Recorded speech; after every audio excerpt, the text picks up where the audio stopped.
I say it ain't so, man. Now there's rumors floating around, and they're saying that Trump, in the deal with Iran, is considering giving them $30 billion. The same thing that he was complaining about that Biden and Obama did, giving Iran $30 billion. Now this irks me, right? After all this didn't went down, now you're trying to get them to the negotiation table to give them $30 billion, just like everybody else did. I don't agree with that. I really don't. I don't now. See, that's the thing that gets me. Why are they giving all these countries, particularly our enemies, bread, money, moolah, and saying that they're giving them the $30 billion to help them invest into their nuclear? Because if you don't know, nuclear has a lot to do with electricity and things like that for the civilians. Now, we already know we can't trust Iran.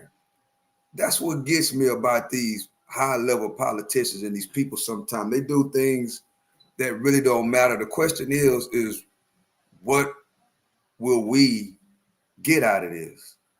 Like, let's watch this. Let's watch this. Let me quit talking. Let's watch this.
Now, I know you've seen a little bit of that.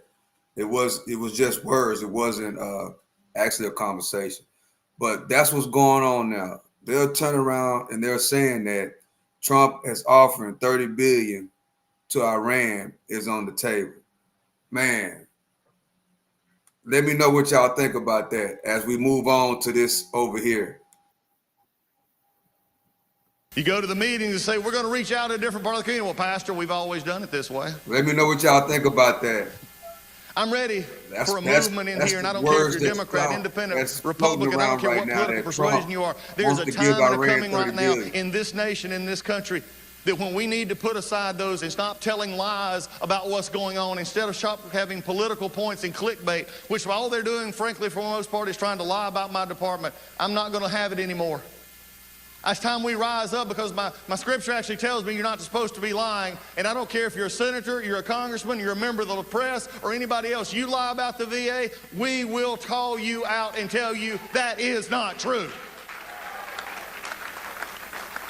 So with that, I end with this one thing.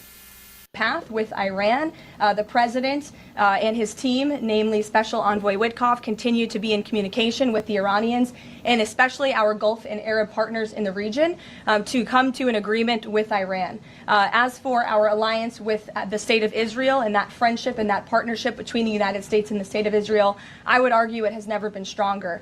And we see a new era in which perhaps some of these Gulf and Arab states can sign on to the Abraham Accords. That was one of the president's most signature accomplishments in his first term, and he'd like to see more of those countries sign on in this second term. And so we look forward to sustaining a long and durable peace in the region, and the president wants to do that through a diplomatic solution. But as he proved on Saturday night, he's not afraid to use strength if we need to do it.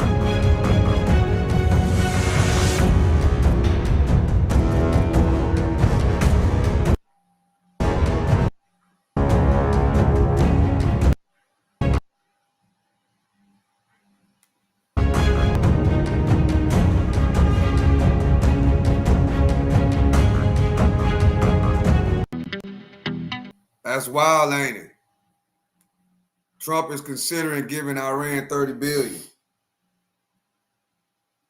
They're supposed to be meeting sometime next week to negotiate a deal. And inside the deal, the reports are that the $30 billion deal money that's going to Iran is inside of the deal.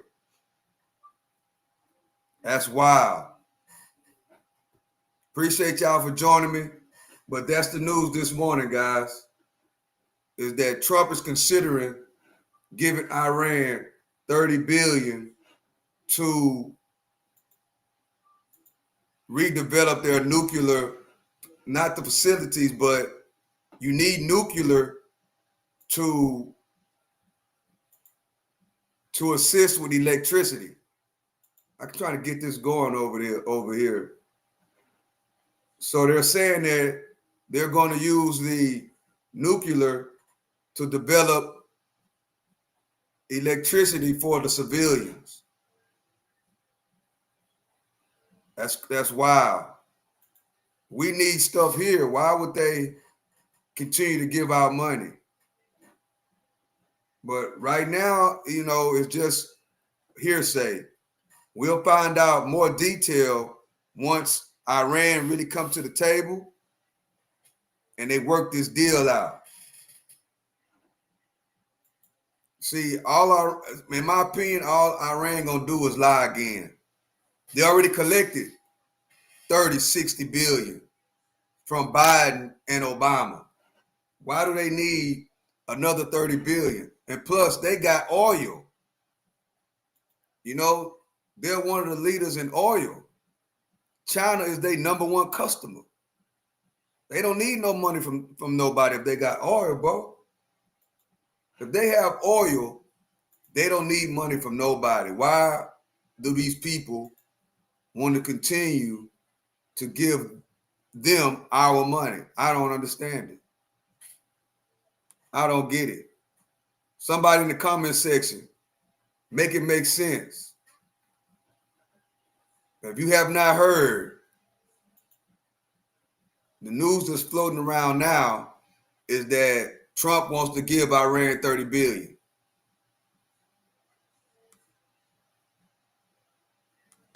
Jesus Christ.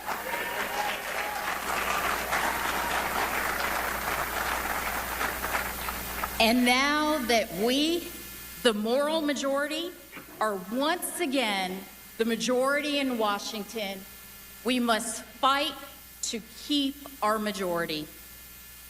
There are important elections this year in New Jersey and Virginia, and next year we have critical midterm congressional elections that will decide whether President Trump can continue his great work or if he will be stopped by a Congress controlled by radical leftists.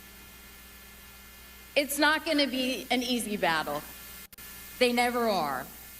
And this time, we know that the other side is working overtime to win back the ground that they've lost. But we know we are not alone. For the Lord your God is the one who goes with you to fight for you against your enemies, to give you victory. I am truly blessed to be a part of this amazing team, and I look forward to fighting beside each and every one of you to advance the most important agenda of all, the Lamb's agenda.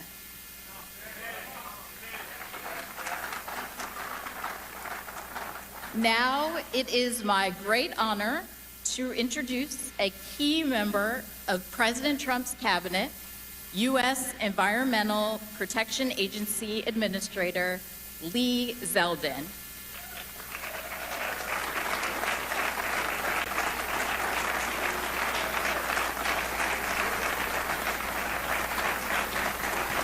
God gave us the earth, and we must be good stewards of God's creation. President Trump appointed former Congressman Zeldin to lead this effort for America. Under Administrator Zeldin, America has achieved the cleanest air and water in a generation. China, a communist nation, is a major polluter. America, one nation under God, treats our natural resources with respect. It is my honor to introduce U.S. EPA Administrator Lee Zeldin. Hi.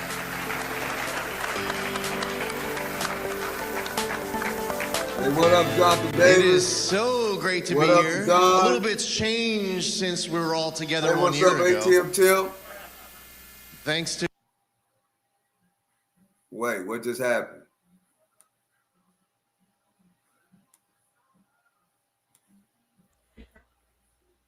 It does appear the feed has frozen here. I do want to just hang on this one more moment to see if it will come back up. If not, we'll dip to a commercial break and come back. Yeah, we got a lot going on this morning. We got a lot going on. They're trying to get this big, beautiful bill to go through. And then what, in my opinion, is breaking news, you got Trump wanting to give Iran $30 billion. That don't make no sense to me. Want to give them $30 billion. But we in debt. We trying to find other ways to save money. But then at the same time, they're giving away money. Giving away to a country that's rich in oil. They don't make no sense. But we'll find out if it's really true. But that's the word that's coming out. Is that Trump want to negotiate with Iran to give them $30 billion. Let me know what y'all think about that in the comment section. That's what they're saying right now. Trump is trying to negotiate a deal, basically the same deal that Obama did. And we know how that turned out. Iran is not going to stop making nuclear weapons, bro. It's just, they not going to stop. They're not going to stop. They're going to rebuild that facility. That's exactly what they're going to do. They already played us out of $30 billion with Obama. Now they about to play us out another $30 billion. Absolutely makes no sense, bro. It don't. You got people over here suffering. Homelessness, all kind of stuff going on. And you continuously giving money away. It absolutely makes no sense. I'm pissed. I ain't gonna lie. I'm pissed. All that to turn around and give them people $30 billion. I'm pissed. I want to know why. All right, they're back now. Appreciate y'all for joining me. Everybody that's tuning in, tapping in. Everybody that's tapping in, I appreciate you. There's a lot going on. And it's more twists and turns than we could ever think of. Family for their community and their country. We were told for too long that we were facing a binary choice when it comes to protecting the environment. We can either protect the environment or grow the economy. And as a result, trillions of dollars of regulations get imposed. Companies, industries, entire industries getting targeted for suffocation. And the American public hurting, people losing their jobs, communities struggling. Watch Jack, Mahler's. We came in and ended COVID-era remote work. We inherited an agency with an operating of about $10 billion in my first 100 days. We canceled over $22 billion worth of grants, over twice the size of our operating budget for you, the American taxpayer, because you demand that accountability. Without any apology or regret, we have a zero tolerance for any. That's all Iran gonna do with that money anyway. When we were going through the confirmation take process, the 30 a video billion comes out from the U.S. There's a Biden EPA They're gonna official repeat the same talking process about how they were did tossing when gold Obama bars gave off the them Titanic, 30 billion. rushing to get invest billions some of of that dollars money out the into door Bitcoin. before inauguration They're going to day. invest the rest Billions of that of money your tax to make dollars it when they more say nuclear gold bars. Those weapons. gold bars are tax dollars, and when they They're say not gonna give toss none of that money off to of none the of the people. Titanic, that means they knew that they were wasting it. Don't make no sense. So members of Congress, specifically the Senate Republicans that I was meeting with as part of the confirmation process, asked me the pledge that if confirmed, would I make it a top priority to get to the bottom of what is this Biden EPA official talking about? Yes, I pledged. And our team, from the first moment we were in, started uncovering different rocks and finding all sorts of self-dealing and conflicts of interest, unqualified recipients, reduced agency oversight, and every single time we found one more way that your tax dollar was getting wasted.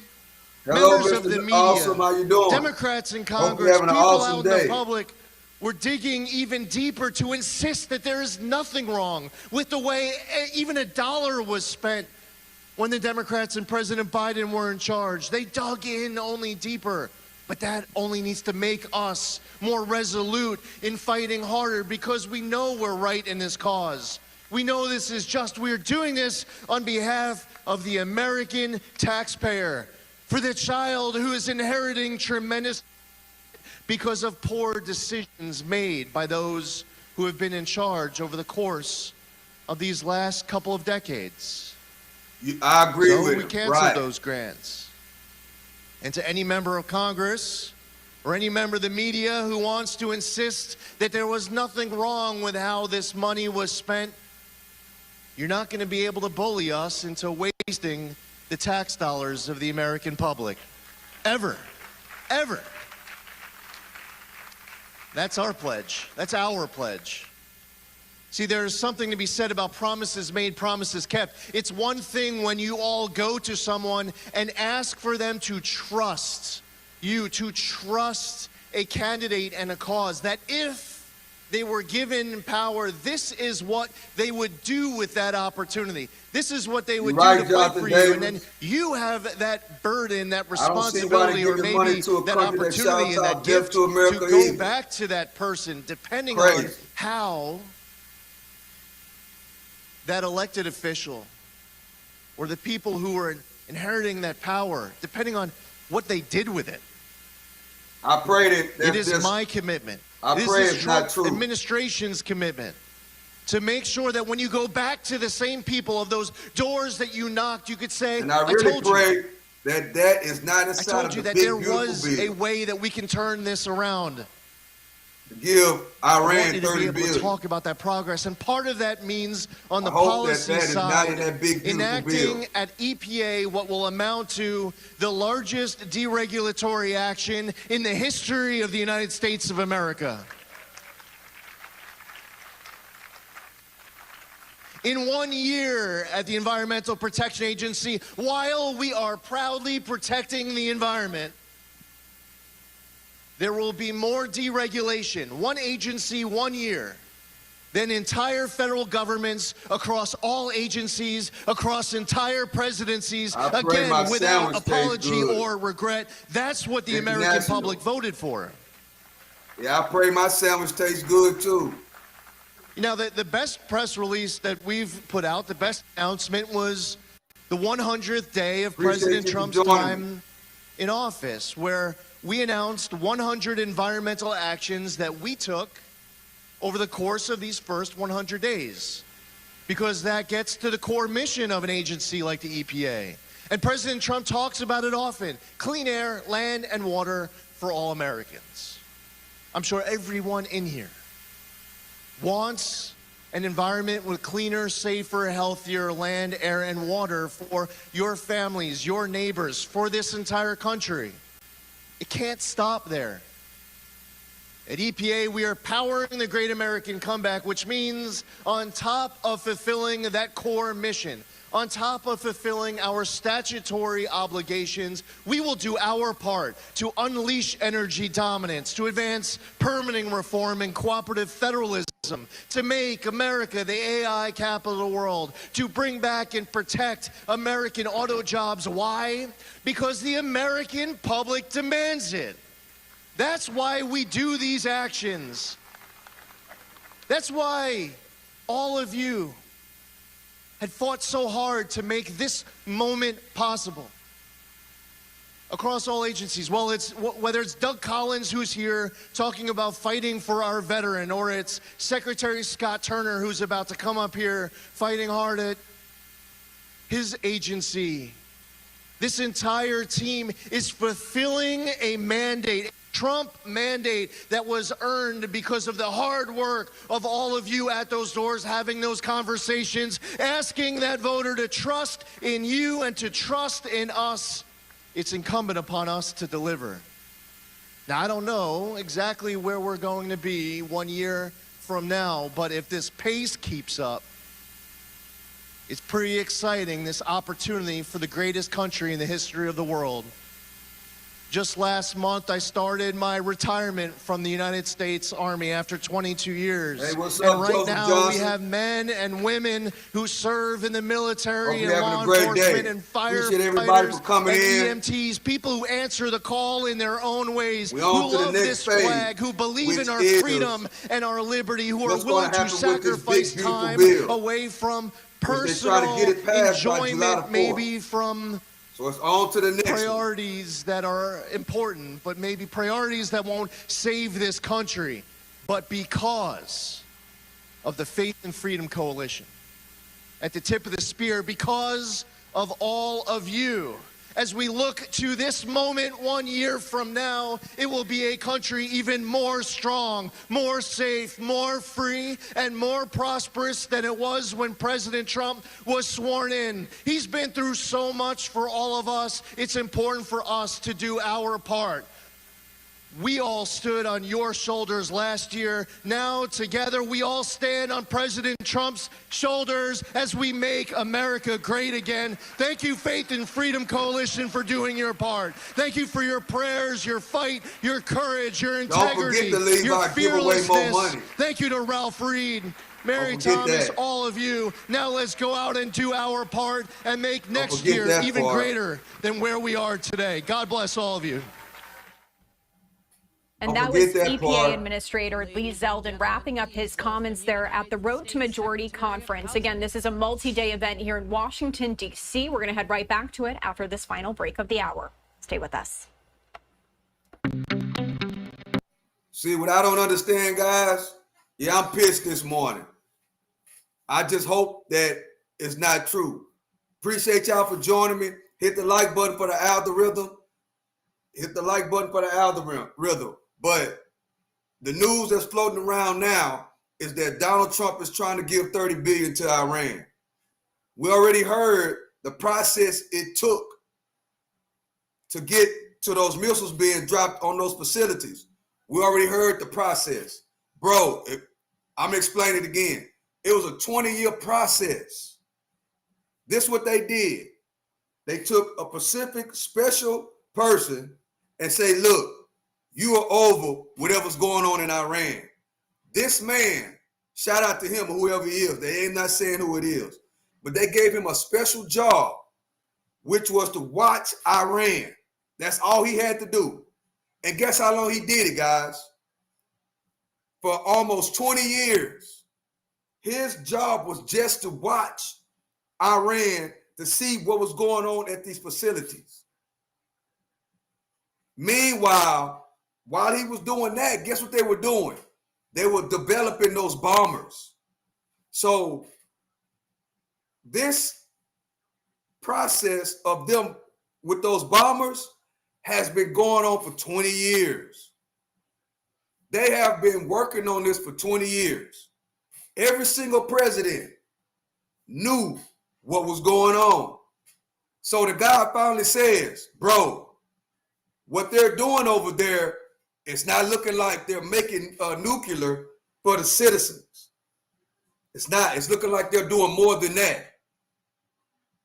So the only president that had the guts to pull the trigger was Trump. But now we're starting to hear the after effect of what's really going on. Now they're saying that Trump is trying to get Iran to come to the table to negotiate a $30 billion deal to fund their nuclear program over there. What I don't understand, let me know what you think about this in the comment section. Let me know what you think about this in the comment section. Why should we have to give them anything? They one of the leaders in producing oil.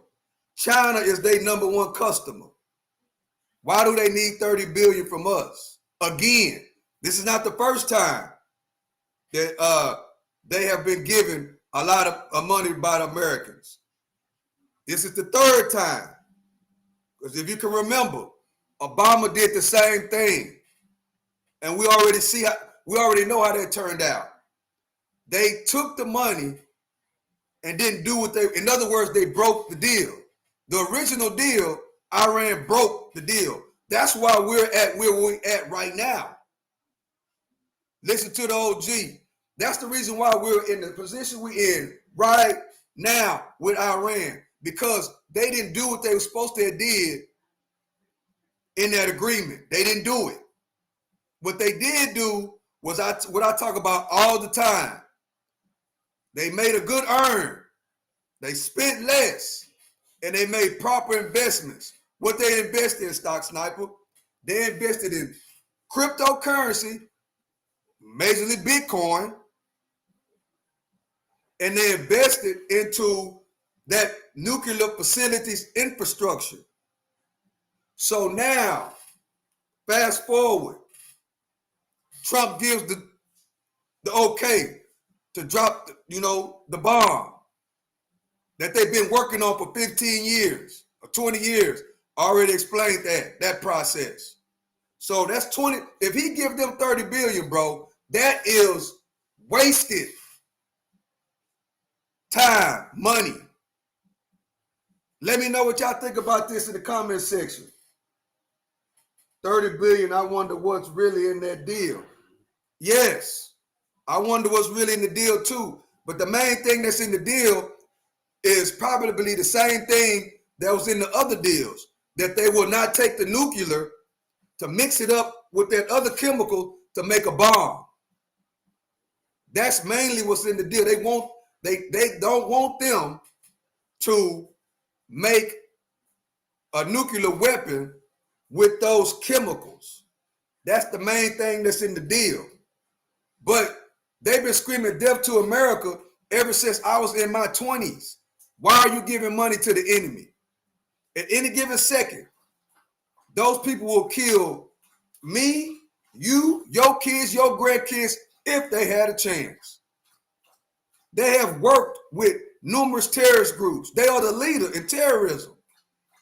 Why would we even give them anything? I didn't like when Obama did it.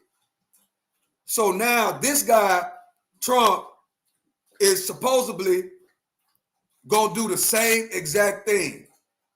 We're going to find out more. Well, I'm going to find out more probably in the next couple of weeks. But he's trying to get them to the table so bad. He's willing to do the same thing Obama did, bro. Okay, let's get back. They back now. I remember meeting a precious lady one day who's been living in public housing since 1973. She's been living there her entire life. Imagine being in a position, imagine generation after generation being born in these conditions, and children, child after child, growing up thinking that living their whole lives in public housing is normal. Well, this is the status quo, and it has got to end. A paradigm shift has got to come in our country.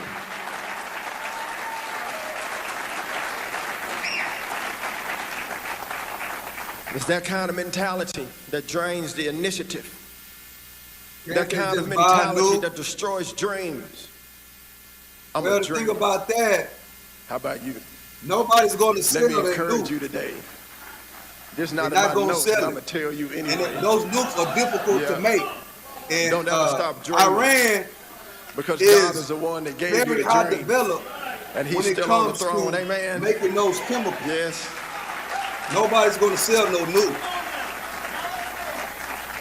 Well, we got to break the cycle by helping our most vulnerable Americans to unleash their God-given potential, to find purpose, and ultimately to be able to buy the home of their own one day. And this strategy stands opposed to the mismanagement that we've seen over the last 4 years. The Biden administration spent exorbitant amounts on so-called housing affordability, and what was the result? Home prices continue to go up, and our nation is facing a shortage of 7 million homes that we need in our house. 770 million people in America homeless on one single night last year, many being women and children. That is unacceptable. 4 years of throwing money at a problem has only benefited bureaucrats in Washington and done little for Americans, the people in this great country, because our leaders assume that simply throwing money, more zero after zeros, and adding more money to money will make the issues go away, but they only made them worse. We cannot allow big government to become greedy idols that demand to be fed. We can't allow it. We can't allow the government to be fed with ever-increasing flood of taxpayer dollars. That model doesn't serve the American people. You can have big government or you can have efficient government, but you can't have both. You know, those nuclear weapons are very advanced. It takes a lot and recipients to make those. That's a huge number. We have a I need as many as I can develop. Managing that many people in programs. I'm not selling none of them. Might have to use them one day. Who are spread out and the way it's looking, country. There's not a bridge too big like this, or too far the way it's or looking, big enough for any it's looking one like it's gonna get real ugly to manage. Big government cannot effectively manage big projects, period. That's why President Trump's budget proposal is revamping our grant system, returning power back to the states. Amen. We have to reduce bureaucratic burdens and create a more efficient and streamlined system. We want to empower individuals and families to pursue the pathways to home ownership and pathways to economic freedom and self-sufficiency. We want to take inventory, and we are taking inventory at HUD to make sure that every dollar actually goes toward helping the American people. We want to optimize our programs, keeping them at work and revising or tossing out those that do not work. We're supporting programs that promote initiative, not inaction, results, not just talk. Some talk and some do. We want to be doers at HUD for the American people. Just like opportunity zones. Opportunity zones have been transformative in our country. 1 million people lifted out of poverty. 1 million lifted out of poverty in opportunity zone. $90 billion invested in rural, tribal, and urban communities. Over 8,700 in communities across America. Opportunity zones work because they're based on faith and trust in the American people. They empower people who are actually on the ground doing the work. People who know what works for their own communities, not Washington being heavy-handed and telling them what to do. People in the communities know the community better than anyone else. Amen? We also want to work with faith-based organizations. Faith-based organizations are doing the work on the ground. They have their hands on the plow and their feet on the ground, serving the people, survivors of natural disasters, to rebuild their lives, provide shelters to the homeless, taking care of forgotten communities. That's what faith-based organizations, that's what the church is doing on the ground. These groups are motivated by the love of God, and they're motivated by the love of people in this country. They're doing the Lord's work, and I thank you. We're supporting common sense, compassionate work requirements at HUD. We want able-bodied people, able-minded people to work. Work restores dignity. Work incentivizes the next generation to work and to have a life of self-sustainability. We want the American people to be dependent upon themselves and not on the government, but on their own work.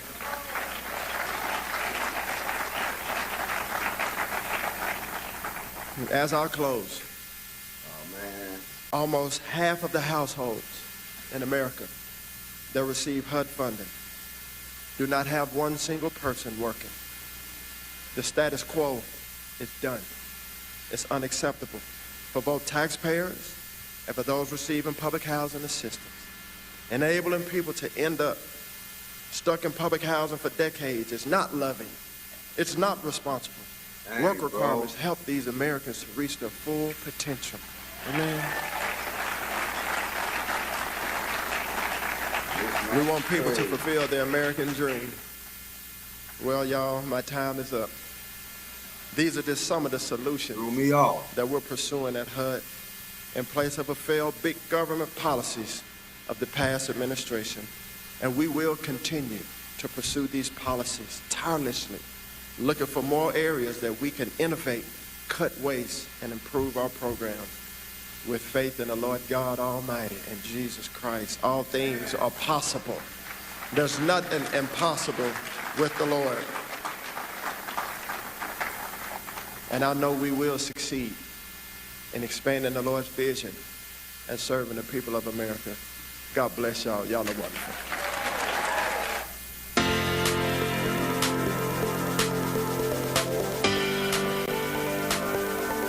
Who next? Ladies and gentlemen. And we were listening in live there to the road to majority. I'm going to talk about the stock market a little bit right now. The S&P 500 is at all-time highs, guys. Shout out to everybody that's been long-term investing. Shout out to everybody that has 401k plans. Your 401k plan should be looking real lovely as of right now. The S&P 500, which is the overall stock market, just broke all-time highs. Breaking news, breaking news. The S&P 500 is now at 615 all-time highs, all-time highs. NVIDIA is at all-time highs. Shout out to everybody that's been investing into the stock market. Shout out to you. Microsoft is at all-time highs. Facebook, shout out to all the Facebook users and investors. You're at all-time highs. Not AMD. Amazon, shout out to Amazon. It's getting close to all-time highs. Shout out to y'all. Everybody that's been long-term investing. Everybody that's been earning, spending less, making proper investments. Everybody that bought the dip on the liberation news. Shout out to you. Shout out to everybody that's been long-term investing. That's building something for them and their family and their grandkids to build their legacy. Shout out to y'all. We're at all-time highs, guys. That's great news. So here we go. Appreciate everybody that's joining in. Everybody that's been subscribing to the channel. Appreciate y'all for rocking with me. Y'all could be anywhere else but y'all rocking with me.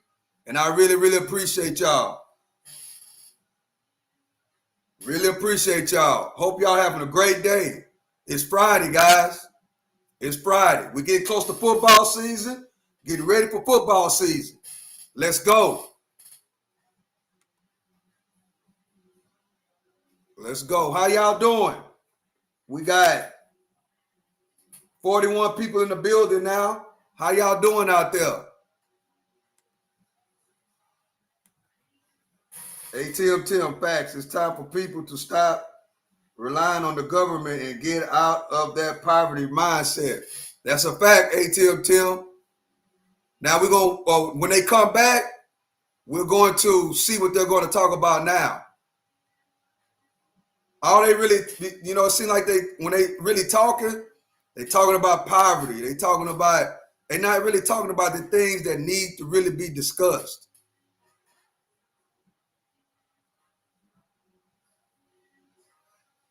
It's like they're talking to those type of people.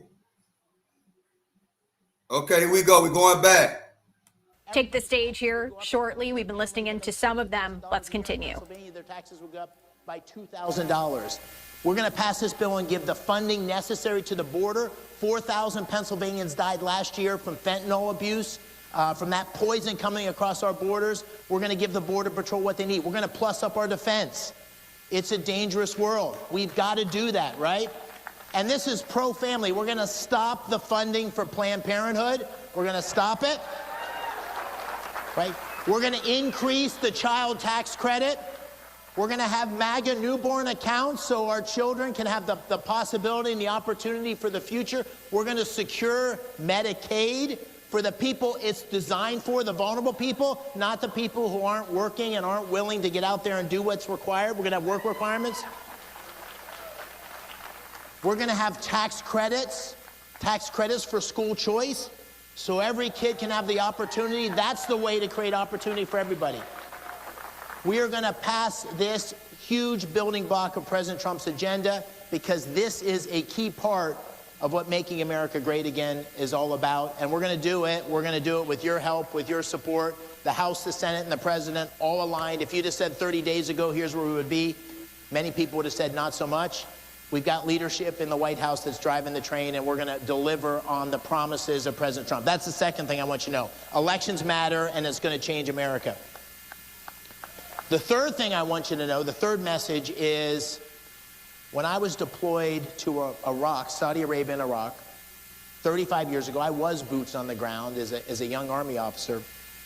I would have never imagined, and I've followed the Middle East ever since, I've been there many times, I would never have imagined there would be a day, never imagined, where we would have seen the horrific events of October 7th, where we would have seen the Israeli military systematically destroy the terrorist proxies of Hezbollah and Hamas and the Houthis, and then eventually take out the missile capability of Iran.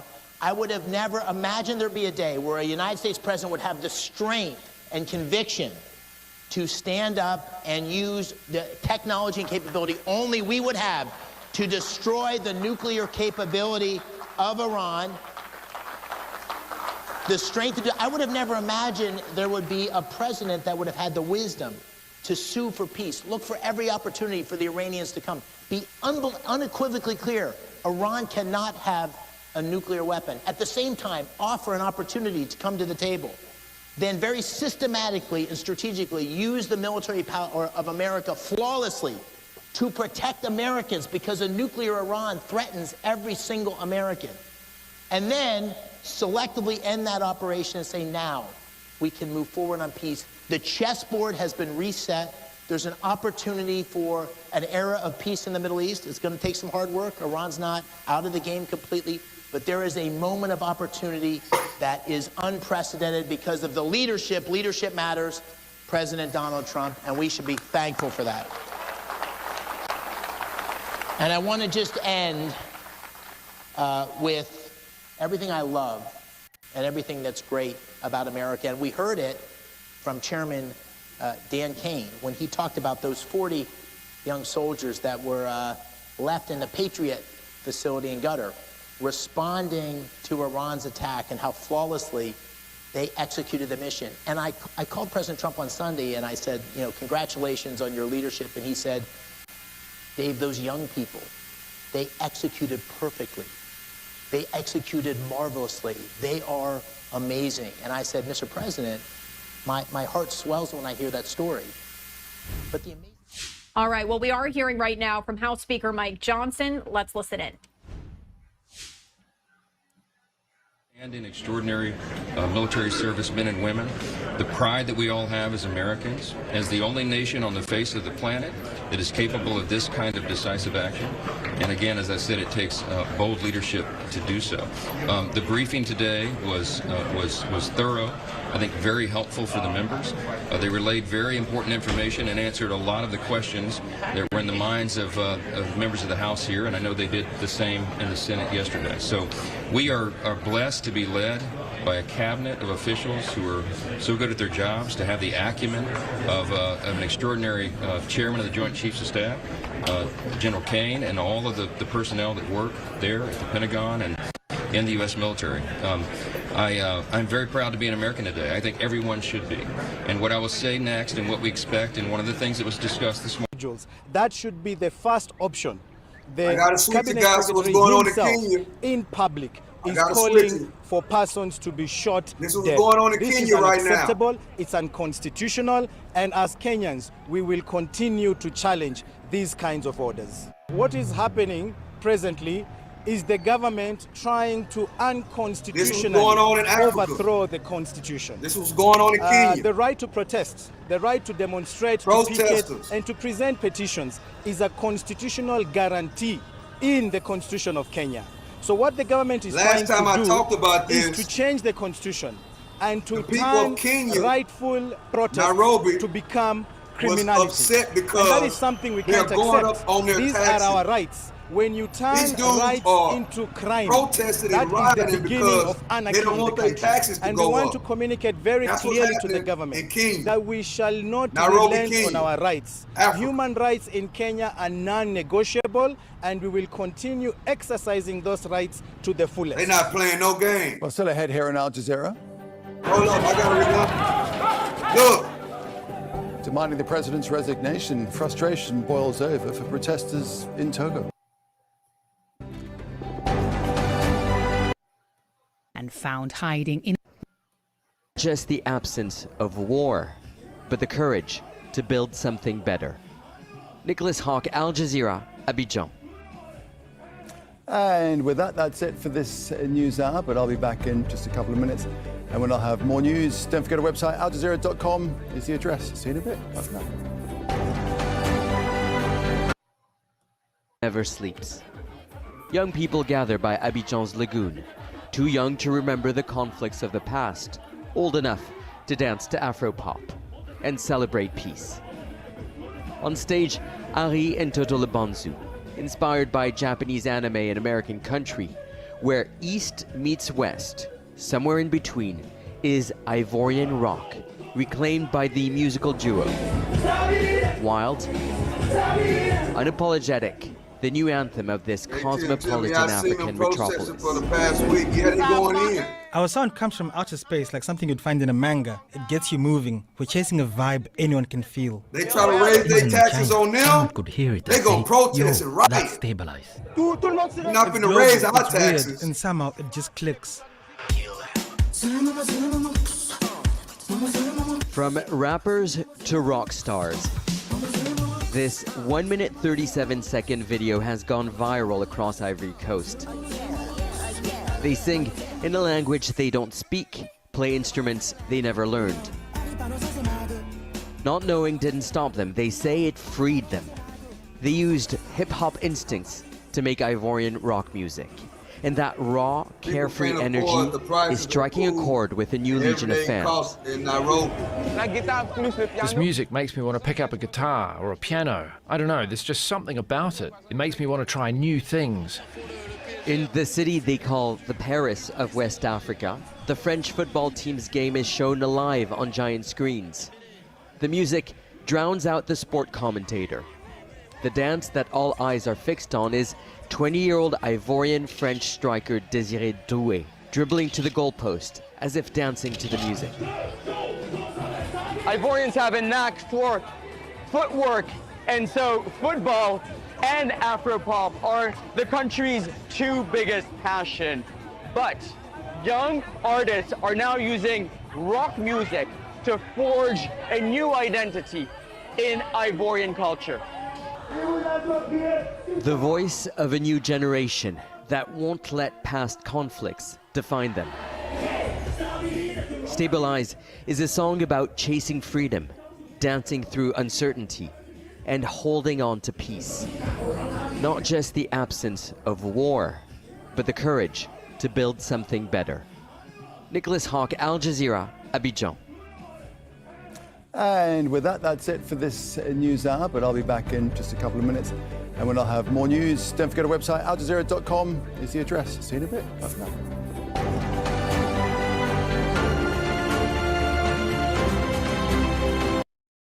Address. See you in a bit. Haaretz newspaper that they were ordered to in Gaza. I think it's a very forced out of refugees in various ways. Made the comments after 16 people were killed during demonstrations against police brutality. The reason why the police shoot criminals is because when they are arrested and later released, they come back to mock the police, saying that we are still free. We have instructed the police, for any protester who comes near a police station, shoot that person. Man. Well, the human rights activist Hussein Khalid says the Kenyan minister's apparent order for police to shoot. He's telling them if any protester comes close. The strongest terms possible. For us, the Cabinet Secretary for Interior typifies everything that is wrong with this government. The arrogance, the opulence, the recklessness, how instead of asking police to arrest individuals, that should be the first option. The Cabinet Secretary himself in public is calling for persons to be shot dead. This is unacceptable, it's unconstitutional, and as Kenyans, we will continue to challenge these kinds of orders. What is happening presently is the government trying to unconstitutionally overthrow the Constitution. The right to protest, the right to demonstrate, to picket, and to present petitions is a constitutional guarantee in the Constitution of Kenya. So what the government is trying to do is to change the Constitution and to turn rightful protests to become criminality. And that is something we can't accept. These are our rights. When you turn rights into crime, that is the beginning of anarchy in the country. And we want to communicate very clearly to the government that we shall not relent on our rights. Human rights in Kenya are non-negotiable, and we will continue exercising those rights to the fullest. Well, still ahead here on Al Jazeera. Wow. Demanding the president's resignation, frustration boils over for protesters in Togo.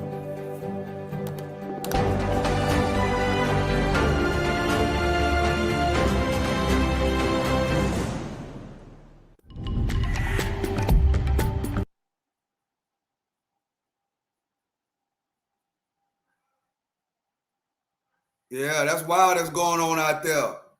They don't want their taxes raised. They riot. They protest and riot when they try to go up on their taxes. And those guys say, look, if you come close to the police station, gun you down. They're going to take care of them right then and there. They're not even playing. That's crazy. Yes, a lot going on in the world, guys. A lot.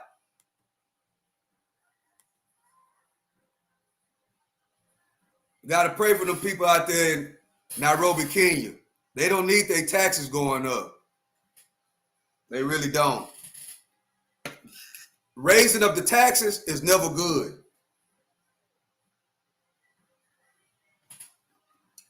Never good.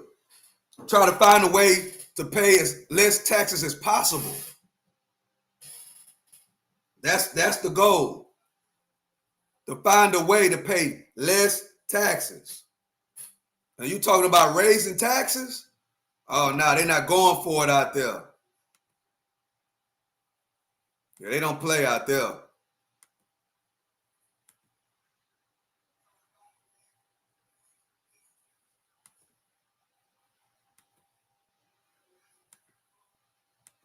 See, that's the thing. The upper 50%, they try to find a way. Their goal is to pay less taxes. Okay, we go. Giving you a live look outside the Supreme Court. A divided Supreme Court today ruled that individual judges lack the authority to grant nationwide injunctions, but the decision left unclear the fate of President Trump's restrictions on birthright citizenship. This just coming into our newsroom here. The outcome was a victory for President Trump, who has complained about individual judges throwing up obstacles to his agenda. But a conservative majority left open the possibility that the birthright citizenship changes could remain blocked nationwide. President Trump's order would deny citizenship to U.S.-born children of people who are in the country illegally. Birthright citizenship automatically makes anyone born in the United States an American citizen, including children born to mothers in the country illegally. That right was enshrined soon after the Civil War in the Constitution's 14th Amendment. In a notable Supreme Court decision from 1898, United States versus Wong Kim Ark, the court held that the only children who did not automatically receive U.S. citizenship upon being born on U.S. soil were the children of diplomats who have allegiance to another government, enemies present in the U.S. during hostile occupation, those born on foreign ships, and those born to members of sovereign Native American tribes. The U.S. is among about 30 countries where birthright citizenship, which is applied. Most are in the Americas, Canada, and Mexico. So again, this just coming into our newsroom as the Supreme Court has given a partial victory to President Trump on birthright citizenship. We're working to get an expert in here to join us live to really break this down for us here, to explain where this goes from here, what this all means. But I did want to share with you that we are getting this in from the Supreme Court as they've posted to their social media. The court has made it clear that it is not deciding whether the executive order is constitutional and instructed the district courts to, quote, move expeditiously to ensure that, with respect to each plaintiff, the injunctions comport with this rule. We are also hearing from Attorney General Pam Bondi right now. She did just put this out on social media. She says, today, the Supreme Court instructed district courts to stop the endless barrage of nationwide injunctions against President Trump. This would not have been possible without tireless work from our excellent lawyers at the Justice Department and our Solicitor General, John Sawyer. We are continuing to monitor here to see if we're getting some more reaction here. But again, this breaking news, the Supreme Court limiting judges' power on nationwide injunctions. But again, still a lot of questions here on what the fate of birthright citizenship is going to be. Again, we are going to try to get an expert in here, but this is one of the most consequential decisions in President Trump's challenge to the 14th Amendment. And again, that says anyone born on U.S. soil is an American citizen. Something to note here, though, administration lawyers didn't argue the issue itself. Instead, they asked the high court to decide if lower court judges can issue nationwide injunctions. Judges in Washington state, Maryland, and Massachusetts have ruled President Trump's executive order to restrict birthright citizenship is blatantly unconstitutional. That's what they said, and it put a hold across the country. On the first day of the second term, President Trump signed an executive order denying citizenship to children born in the U.S. to parents who are in the country illegally or temporarily. That order was quickly blocked by several judges. But again, we're getting in reaction here from the Supreme Court. Also from Attorney General Pam Bondi that we did just share with you. We're monitoring President Trump's social media as well to see if he has any reaction to this as well. As of right now, we have not seen anything, but this is breaking news. So if you are just joining us, I did want to run through this here yet again as you're taking another live look outside the Supreme Court right now. Hello, Dennis. How you doing? A divided Supreme Court has just ruled that individual judges lack the authority to grant nationwide injunctions.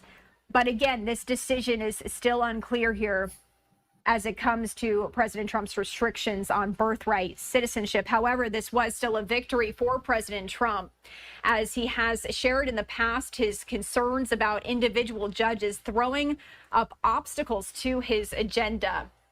But a conservative majority left open the possibility that birthright citizenship changes could remain blocked nationwide. President Trump's order would deny citizenship to U.S.-born children of people who are in the country illegally. So this was one of 6 decisions that we were waiting on here today from the Supreme Court, as we do bring you this breaking news. We're going to go away for another break. We'll be right back.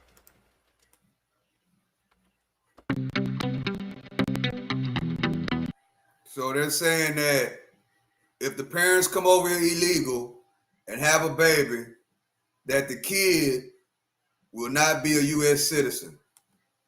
That's what they're going to court about.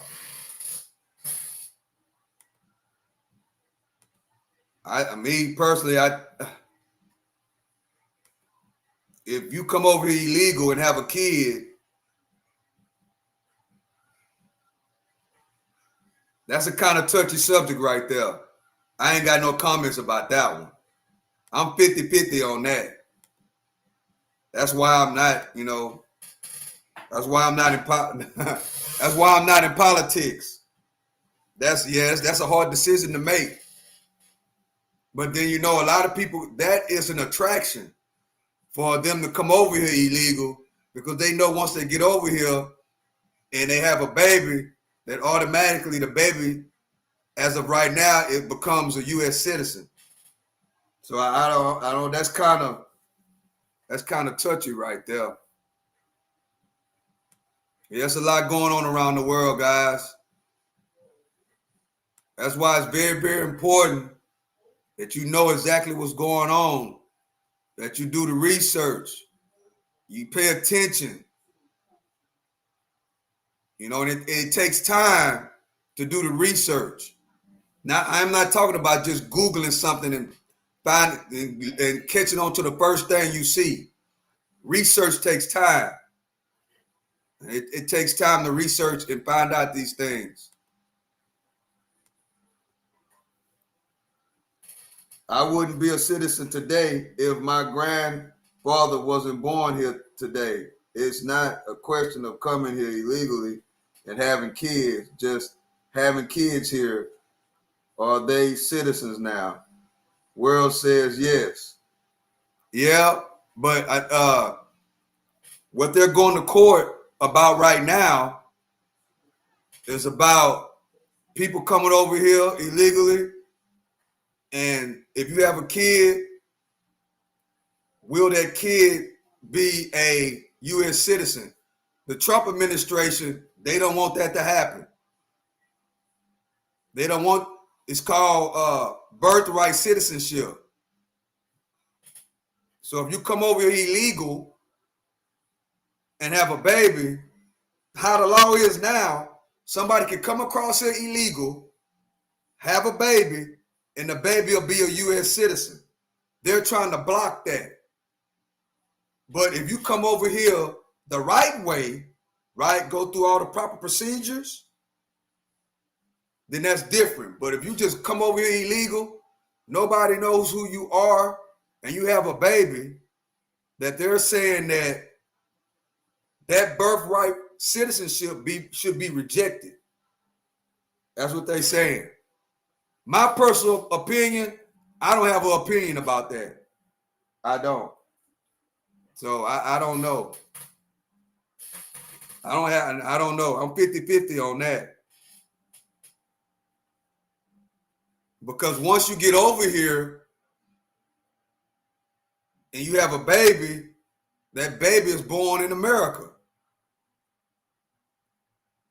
So I don't know about that. And I don't think that the kid should be punished for the law, the crime that the parents committed. Try to go live in another country. Yeah, it won't work.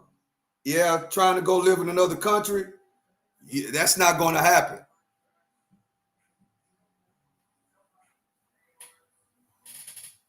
Yeah, that's a touchy situation right there, guys. It's kind of touchy. Let it shine, let it shine. Wait. if your light won't shine, I'll share some of mine. Oh, if your light won't shine, I'll share some of mine. This little light of mine, I'm gonna let it shine. Let it shine. Let it shine. Let it shine. Give God the That's glory. one of my favorite church songs, Love bro. y'all.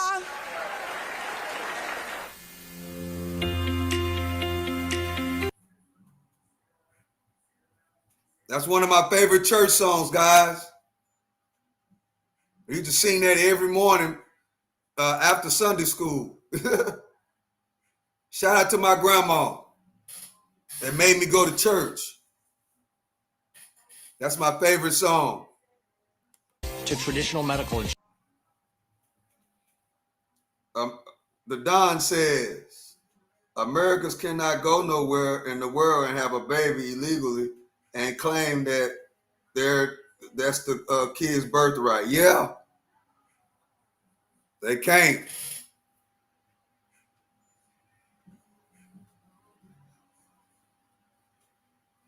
But see, having the birth, having the kid,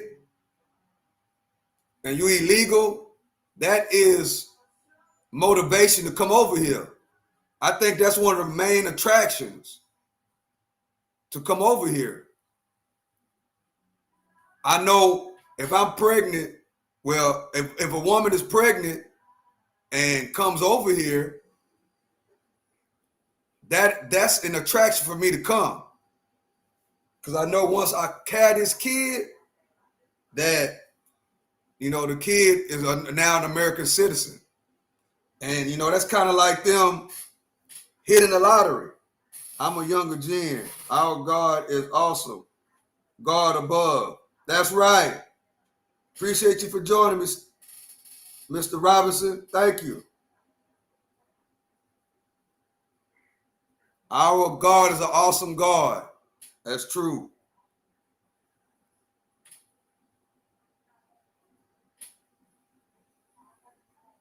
Scott, want to come here, fine, do it legally. We cannot afford to house and feed medical expenses taken away from those that really need it. We are the most generous country there is, but it has to end. I agree with that, Scott. I agree with that. I agree with that. We're giving away money left and right. Rumor has it Trump want to give Iran $30 billion.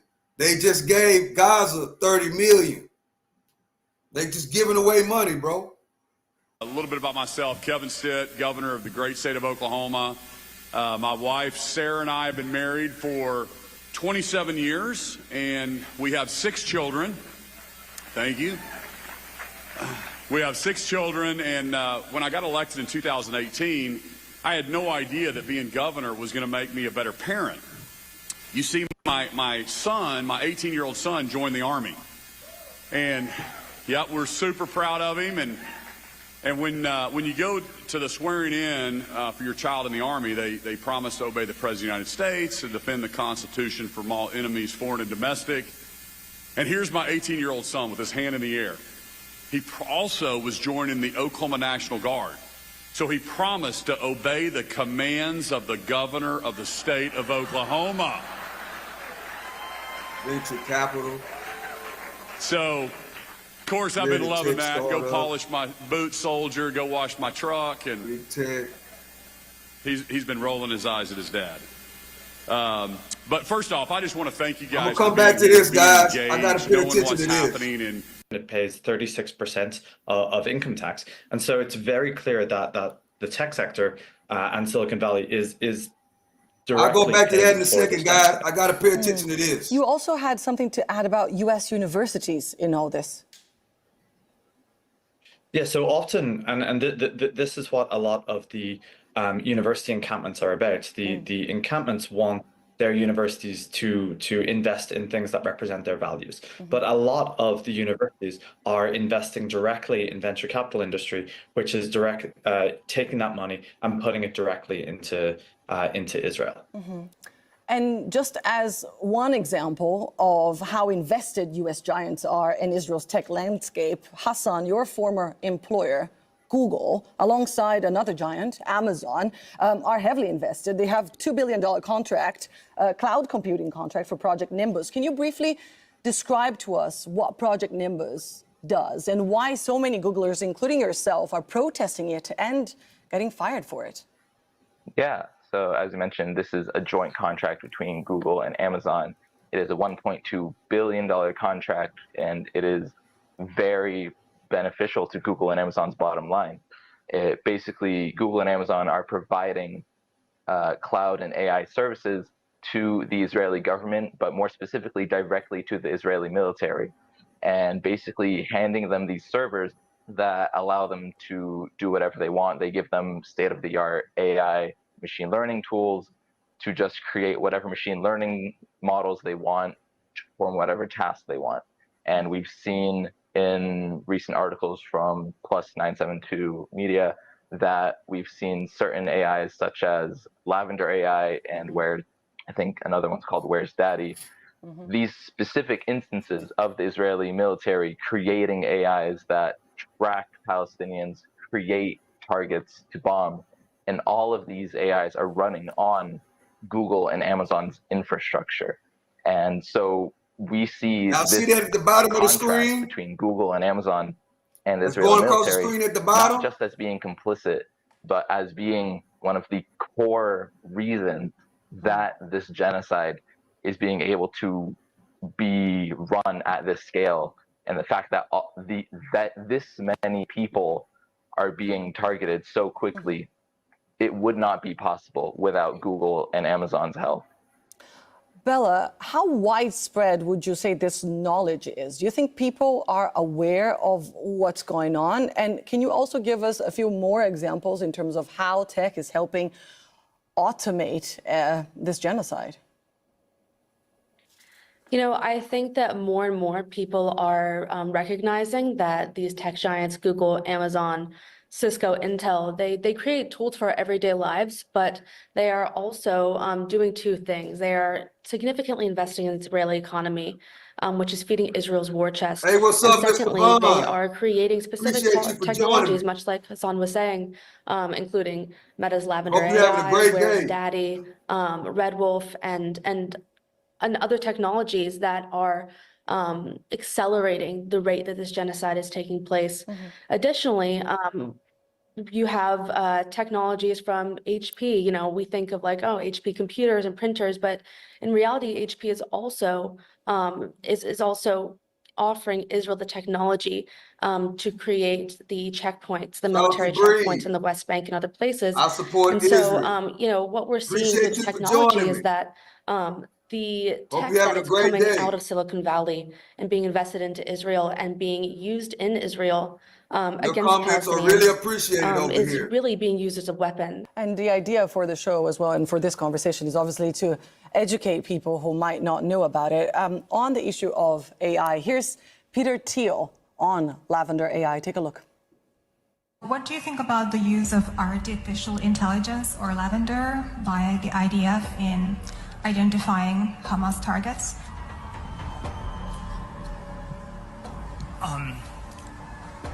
Look, I'm not,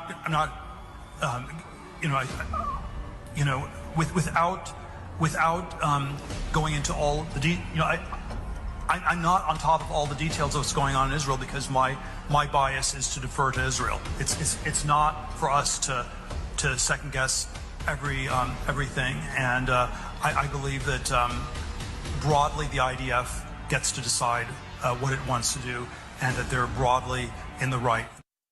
What about Peter you, Thiel sir? at a loss for words there. Do you Paul, support Israel? Can you Yes, I support help us Israel. understand then, is that what they Yes. mean by Israeli tech also being battle tested on Israel Palestinians? great friends And with does that- America. Yes. It's horrible to say that, and it's horrible to think about that, but Israel does that always had America's make back. that sector even more valuable? The concept of being battle tested on Palestinians often refers to how members of the IDF develop technologies within the IDF and then develop the same technologies in the private sector after they leave the military. There's a unit called Unit 8200, which is the unit that built Lavender, that often creates a lot of the technologies that spies and surveys on Palestinians, and then they bring it out. They very much use it as a marketing point, as a selling point. This is battle tested, and when they say battle tested, they mean battle tested on Palestinians. So a selling point again. Hassan, we just heard there Peter Thiel explaining why he didn't know what was going on or failing to.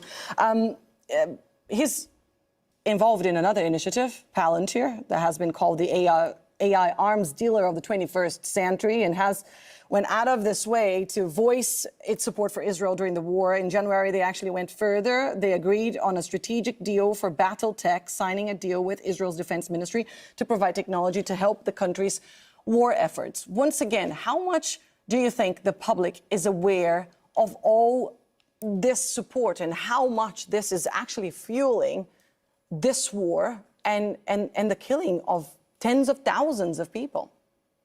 Yeah, I think the majority of people are internally at Google.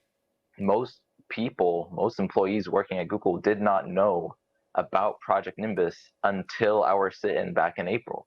So if people working at these companies don't know about these contracts, how can we expect the people outside of these companies, how can we expect the general public to have an understanding of what's going on?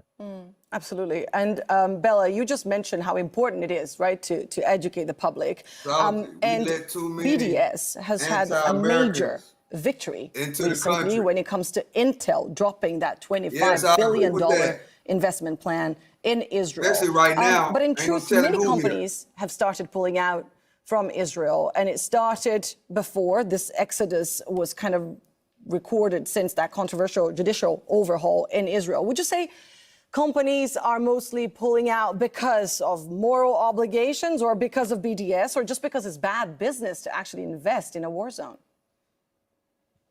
Certainly. I think that's such an important question. I think it's a range of things. I think that certainly the BDS movement has gained power and momentum, and we can see how the boycott, divestment, this is a great conversation as a nonviolent, strategic, social justice movement has definitely had an impact on Israel's economy. And so I think that BDS definitely has an impact. I think also that Israel, as we're seeing with, in June 2024, Intel froze construction on their $25 billion factory in Israel, and that dealt a severe blow to Israel's already very damaged economy. And, I think we have to recognize that that's not an isolated incident. And just last week, we saw Oracle, another tech giant coming out of the US with a lot of ties to Israel, making a similar move, which tells us two things. Tells us that Israel is no longer a startup nation, it's a shutdown nation, and that also the BDS movement is having an effect. And I think that more down the line too, these companies are going to have to reckon with their shareholders because investing in Israel is bad business. It's not just bad business legally, morally, but certainly financially as well. Investing in Israel as a war zone is financially reckless. Investing in a place where such grave human rights violations are taking place and the legal implications, it's certainly quite reckless. And so I think that as we see with Intel, with Oracle, and with other companies as well, that this shift of companies, especially tech companies, moving out of Israel is not a coincidence. Paul, can I get your take on this, on Israel being a shut down nation? Absolutely. The major source that Israeli startups get to exit is via American companies.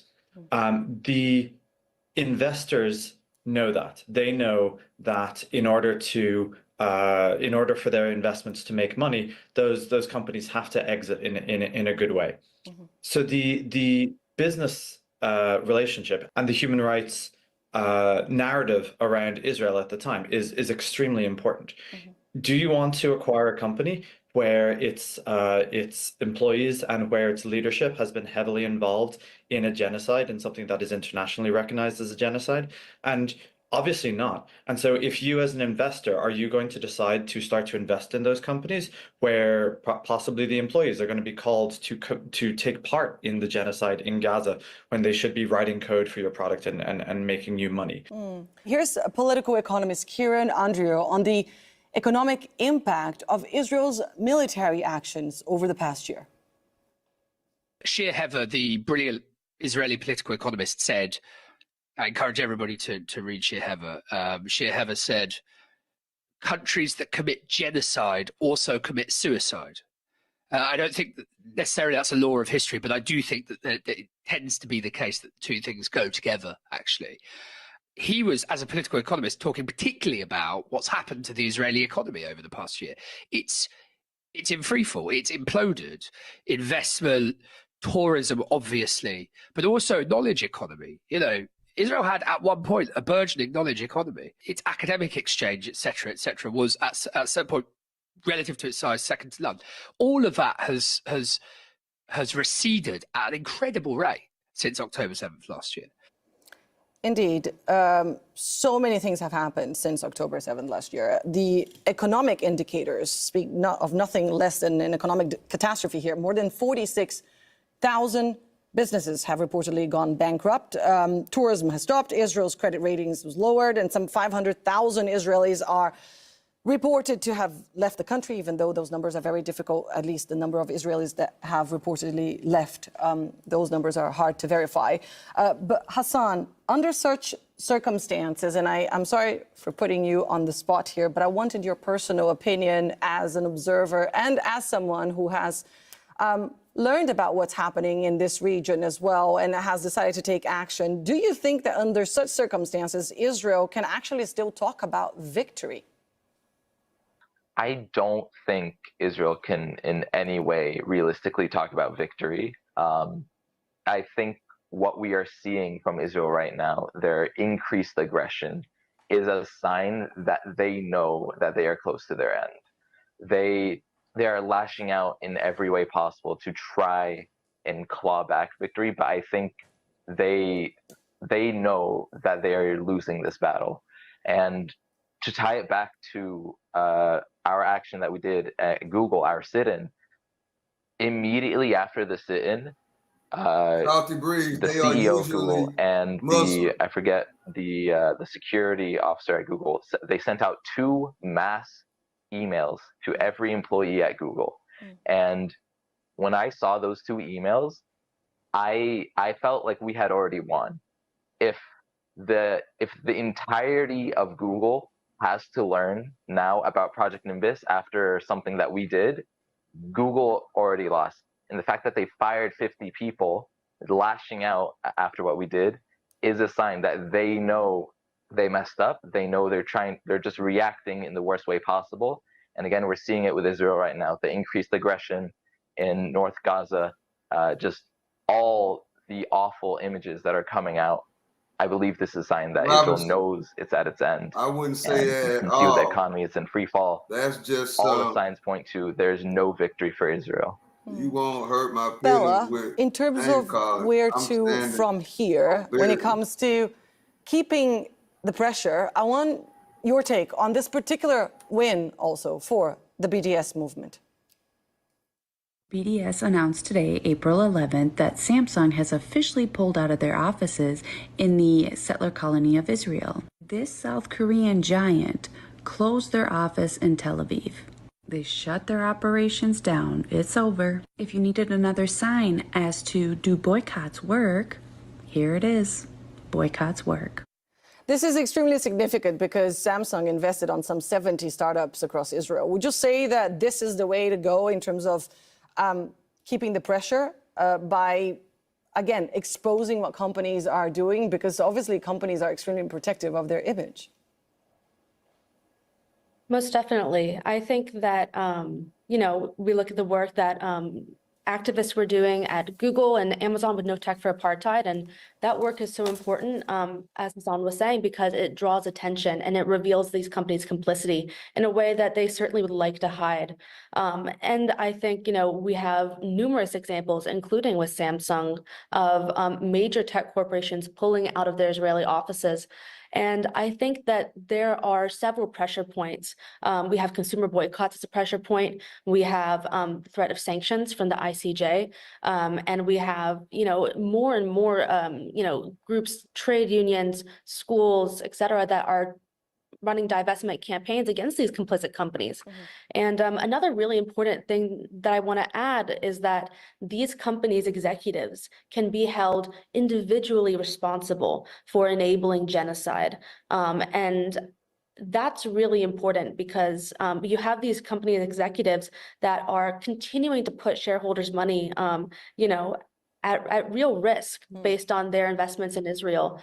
And so I think it's important to not only recognize the ethical obligations that people like No Tech for Apartheid activists are responding to, but also the legal implications of continuing to run business in Israel. And so we see with Samsung, as you just shared in that video, that Samsung is deciding it's time for them to move out. And I think that it's really it really shows that BDS does have a real impact.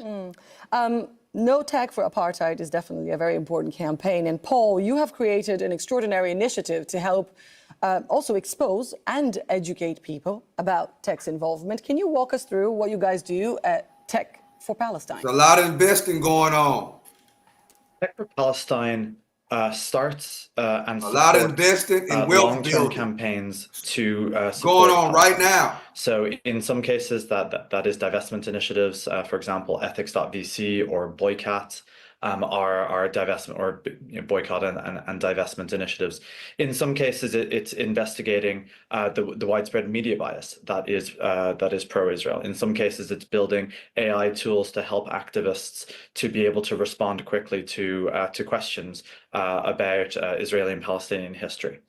So overall, the way that we look at this is Israel has tens of thousands of sort of distributed initiatives that are in some way working to control the narrative around the war in Palestine, their genocide, their long-time occupation. And we need to create tens of thousands of initiatives that are addressing every part of society where Israeli influence is felt. And one of the major parts of that society is tech, because we talk about things like Project Nimbus. We haven't got a chance to talk today about content suppression. There's a massive amount of content suppression that's happening because these tech companies have so many Israeli employees, and those Israeli employees are working inside the company to shut down people who are speaking up for Palestine, to get them fired, to make HR complaints. And the net result of that is seen on social media. So people advocating for Palestine on social media are shut down. Wow. And all of this is tied together to direct Israeli initiatives. And as American companies start to see the role that they've had in, as Bella says, where even they may have legal complicity for their involvement in it, whether it's direct military things like Project Nimbus or content suppression like at Meta and TikTok.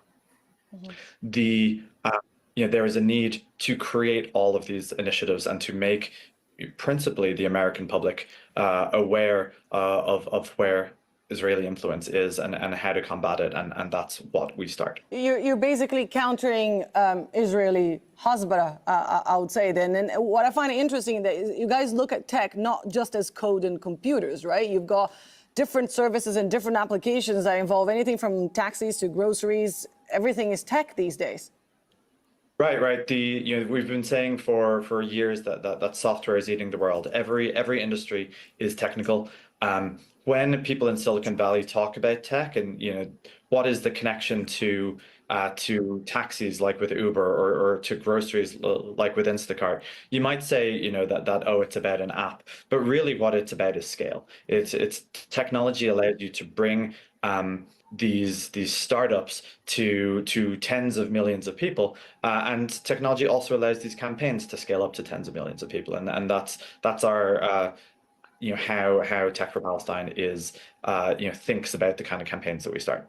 Fantastic work. Paul, Hassan, and Bella, thank you so much for being part of this conversation and for being part of the stream today. Yeah, that was a great conversation. And thank you all for tuning in. Don't forget to stay in touch with us online. You can use the hashtag or the handle AJStream, and we will look into your questions and suggestions. Take care, and I'll see you soon. Without that, we wouldn't have realized how bad things can get.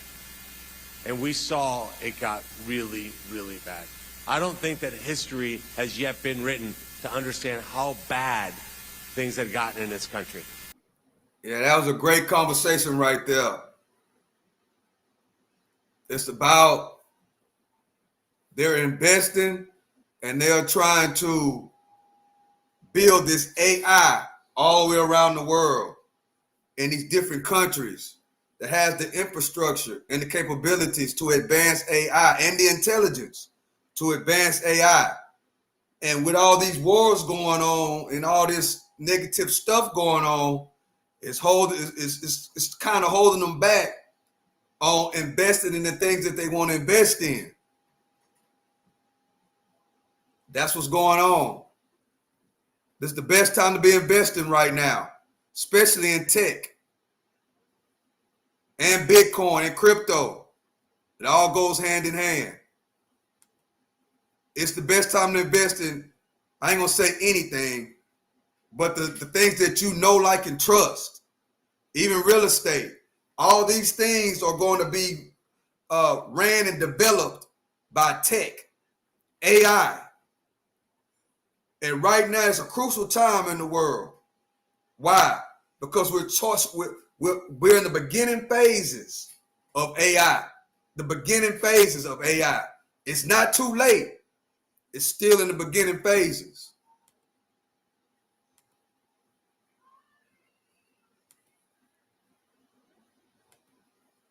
As the stock market, the S&P 500 hits all-time highs. We got NVIDIA, all-time highs. What else we got? Microsoft, who they were just talking about, at all-time highs. Facebook, right at all-time highs. What else?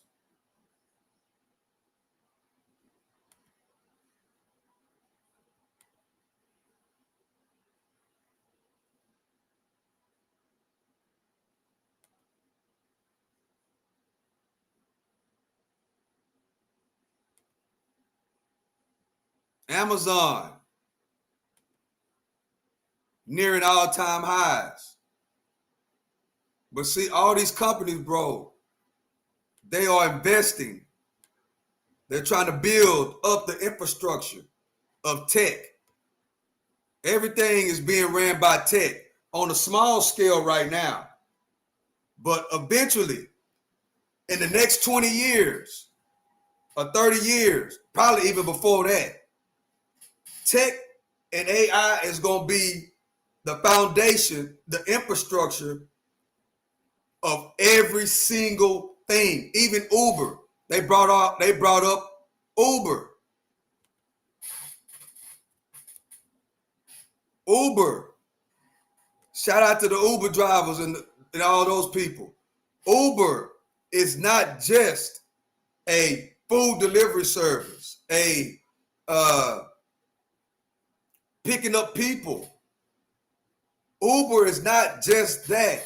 Uber is highly invested in tech and AI.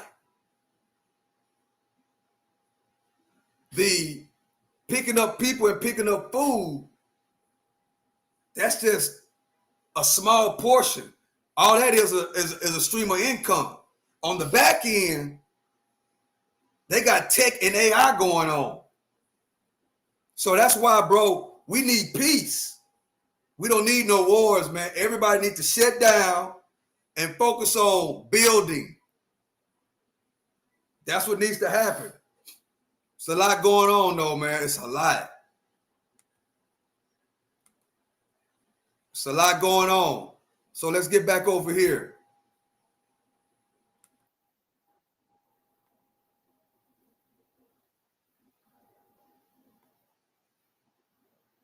In office before, you know what the deep state is, you know what the Democrats are going to do, you know how to deal with the media, and you know that this entire Republican Party and every aspect of this party is united behind you, and that you have a country who is yearning for change. We have a country that wants to believe again in American exceptionalism and wants us to be that shining light on a hill. And when you lead, this country will follow.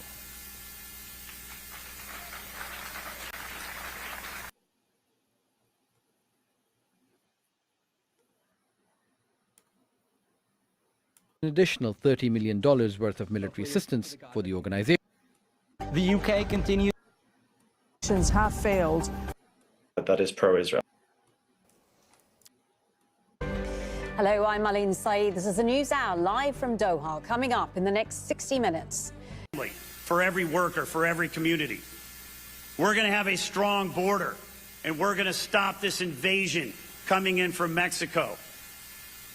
We are going to be set to sign a U.S. brokered peace deal, but critics say it's a bargaining chip for getting DRC's minerals. Floods in Pakistan, 20 people are killed after strong and heavy rains affect several regions. And we take a look at the state of Haiti's health system, with armed groups in near total control now of the capital.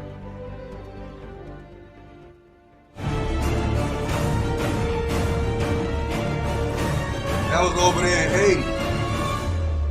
Of God's grace, that we are a country that is going to lead the free world. We're going to have an economy that is going to work. That was over there in Haiti. He's gone to work. He said he was going to bring down gasoline prices and grocery prices and housing prices. What do we see?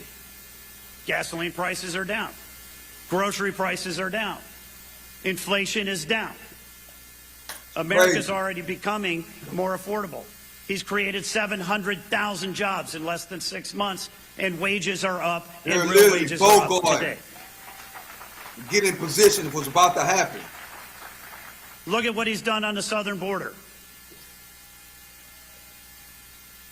4 years ago, they're making under way Joe Biden, for what's about to happen. They captured and released 46,000 illegal aliens into the United States in the month of May. Last month, 0. The encounters that we see at the border are down 99%. The president has absolutely kept that commitment. Turns out we did not need a bill like Joe Biden said. Turns out we did not need a bill like Chuck Schumer in the Senate said. Turns out all we needed was a new president.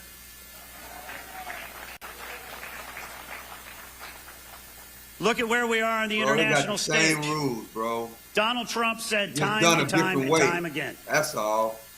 Iran is not going to be able to deliver a nuclear weapon and hit Israel or Europe or the United States.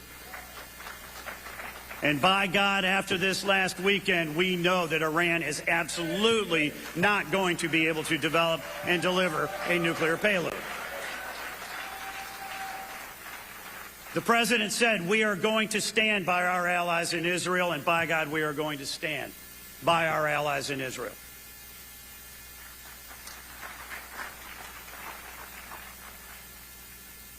Back in 2017, the president said everybody in NATO needs to pay their obligation, 2% of their national economy, into defense to be able to protect themselves.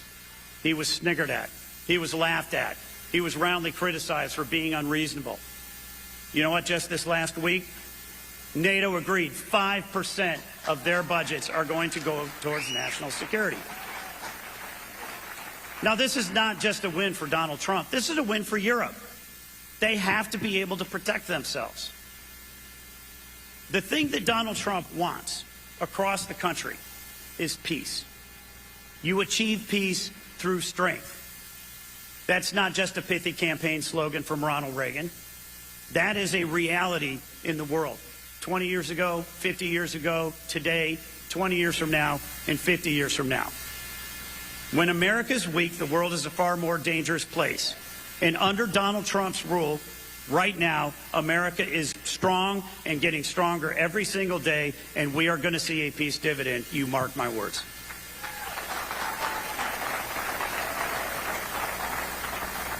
So I have to say, as the chair of the Republican National Committee, I'm having a pretty good year. And I'm having a pretty good year because of you. Because when you think back to this election cycle, there's a why and there's a how. And when we talk about the why, it's absolutely very critical. The president had an agenda, and we backed it, and that's what we're implementing right now. But there's a real how. How are we going to elect this man? You think about the 7 battleground states that we had. You think about trying to get a popular vote. The fact is that we needed every single one of you and every one of your networks. We needed the Faith and Freedom Coalition. We needed America's evangelicals and conservatives. All right, so we are listening in there to the Road to Majority Conference. Absolutely, the Israeli military has been deployed in the area. There has been a very extensive use for drones, and snipers started to shoot at the hungry crowds who have gathered, expecting that aid centers will be open today in order to distribute food supplies for the already stripped population. As we have been talking to eyewitnesses, they process. Congratulations to Attorney General Pam Bondi, Solicitor General John Sawyer, and the entire DOJ. Now, President Trump announcing there will be a news conference on this at the White House at 11:30 a.m. Eastern Time. On our end here on Live Now from Fox, we do see that shot is in here into our newsroom. But again, that is going to take place in just about 20 minutes or so, as we're going to be hearing from the president on this ruling here from the Supreme Court. And if you are just tuning in, the Supreme Court granted a partial stay today, just about an hour or so ago, of President Trump's request to block lower courts from issuing universal injunctions, handing a partial victory to the administration as it looks to execute many of its top priorities via executive order and action. But as we've been saying here, the exact future of birthright citizenship is still unknown at this time. There's still a lot of questions here, and we did want to ask you what questions you have about all of this. And you can scan that QR code in the top right-hand corner of your screen. My colleague Josh Breslow will be joined a little bit later, or in just about 45 minutes or so, by an expert to answer all of your questions about this, because as we've been saying here, there is a lot of them. So we're going to go away for a break right now. If you are just tuning in, my name is Christy Matino. Happy to be here with you. Don't go anywhere. You're watching Live Now from Fox.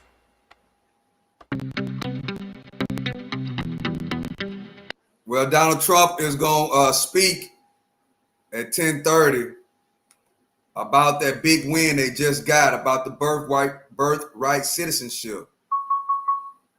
And if you see, he said the birthright citizenship was not for what they're using it for now, that the birthright citizenship was for slaves.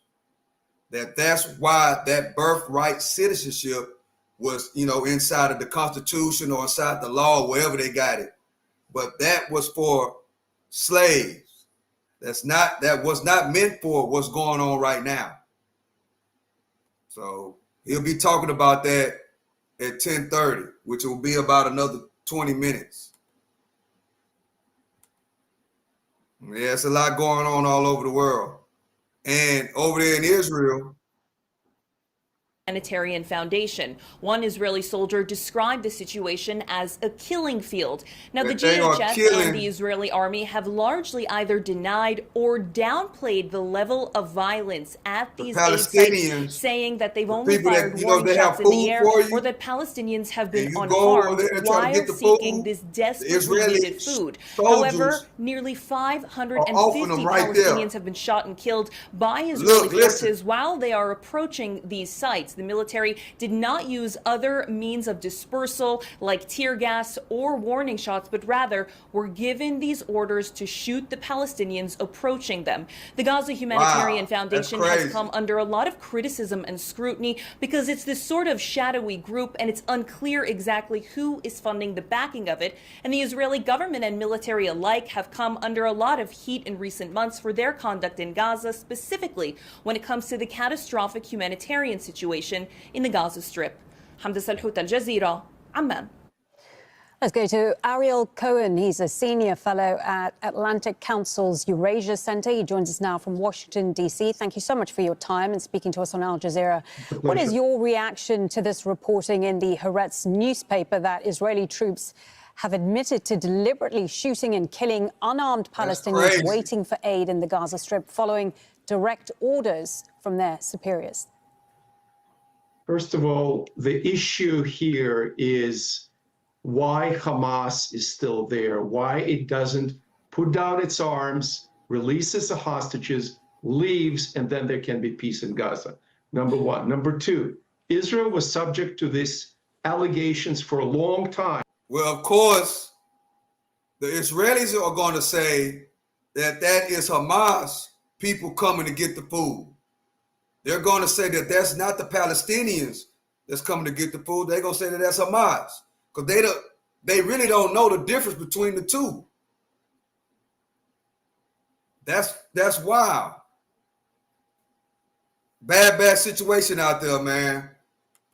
If there were cases where people violated the standing orders, violating procedures, these are, Ariel, I have to go in. I have to get in. Ariel, these are distribution centers that have been set up by Israel. How long can Israel use the excuse that Hamas is behind every killing within Gaza? The war has been going on for 18 months. There's been devastation in Gaza. Hamas took the whole population of Gaza hostage and using them as human shields. As long as this is going on and the hostages are not released, we have a war. It's not targeting civilians, it's targeting Hamas. All Hamas needs to do is to release the hostages. Okay, so let me ask you about the GHF, this organization that has been set up by the Israelis and the US. They've been criticized for their opaque structure, their absence of publicly available operational plans. Why is there so little information available about this organization if what it is doing is genuinely just providing humanitarian aid?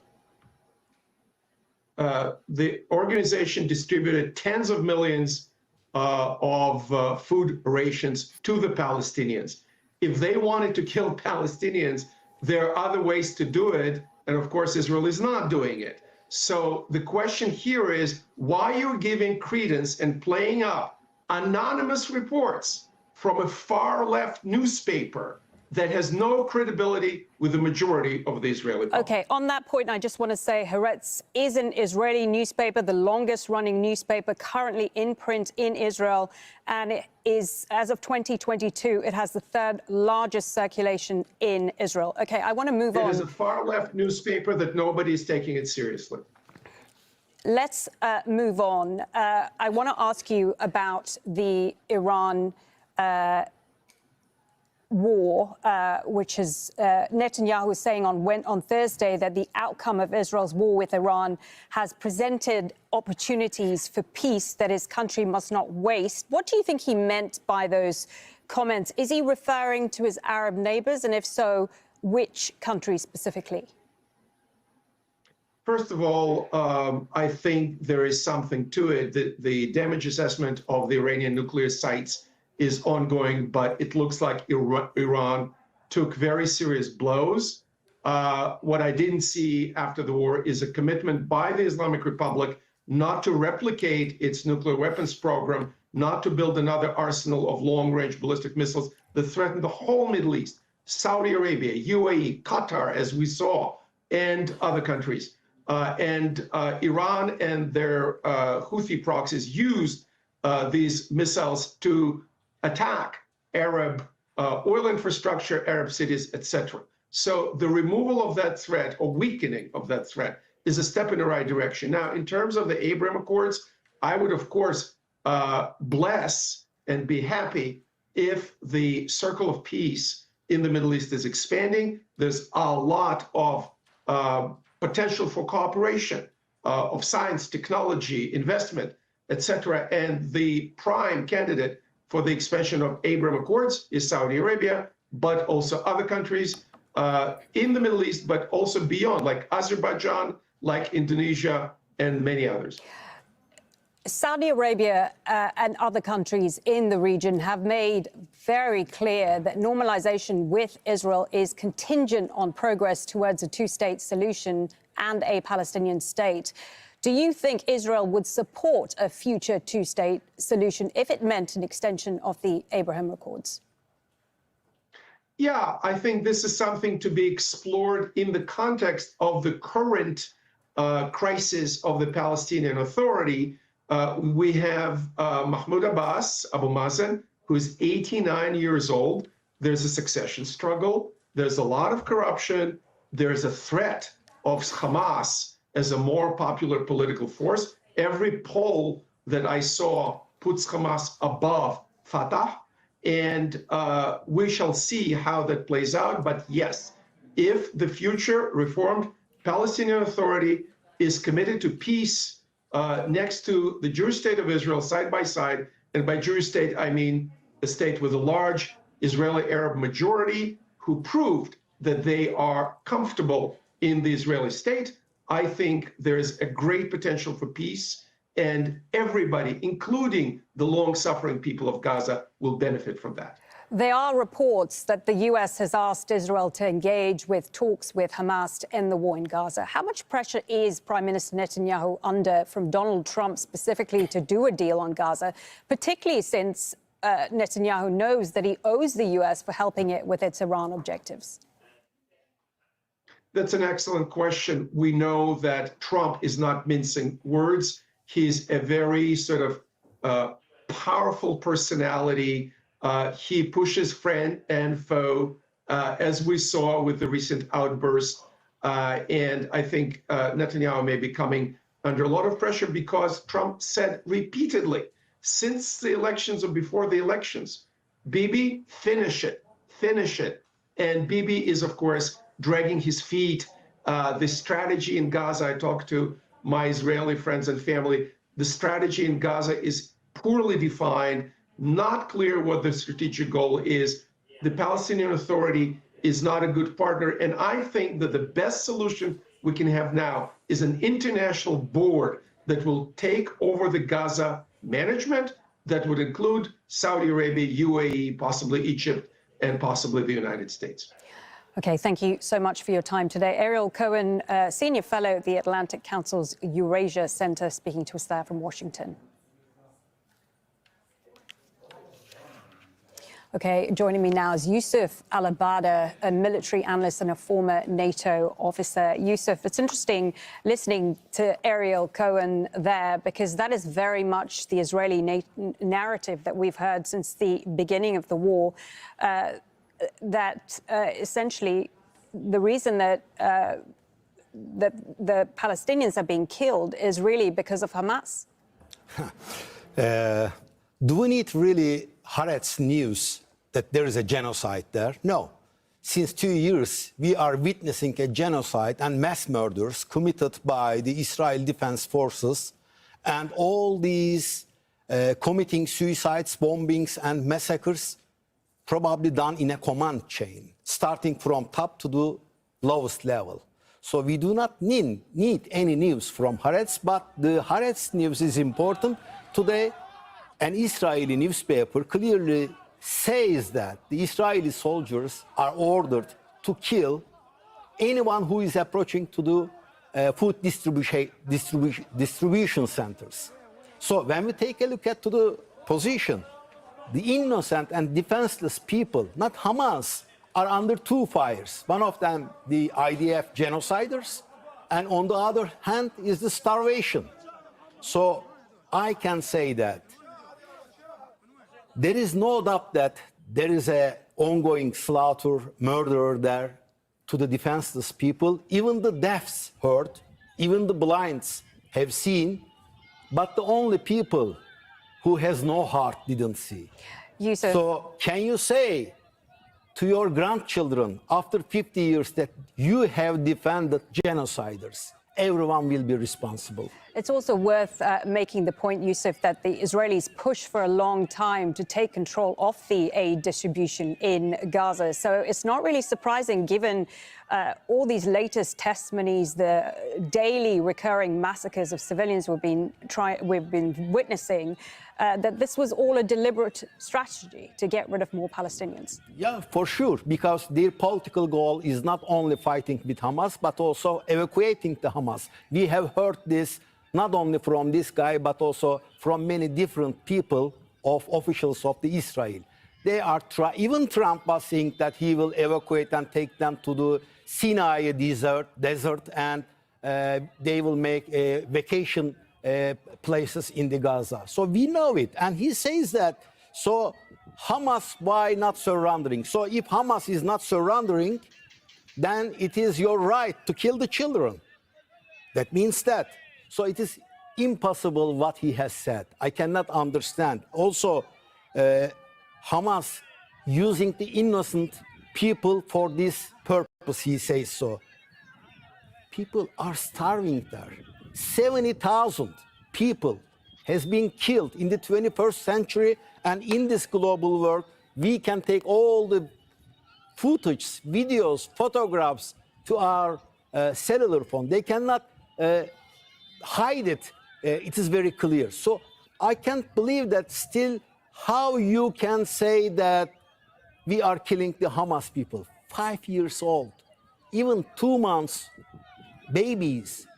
Do you remember the daughter of someone else in Gaza was in fire and trying to escape from the fire? It is unbelievable how you can defend those issues.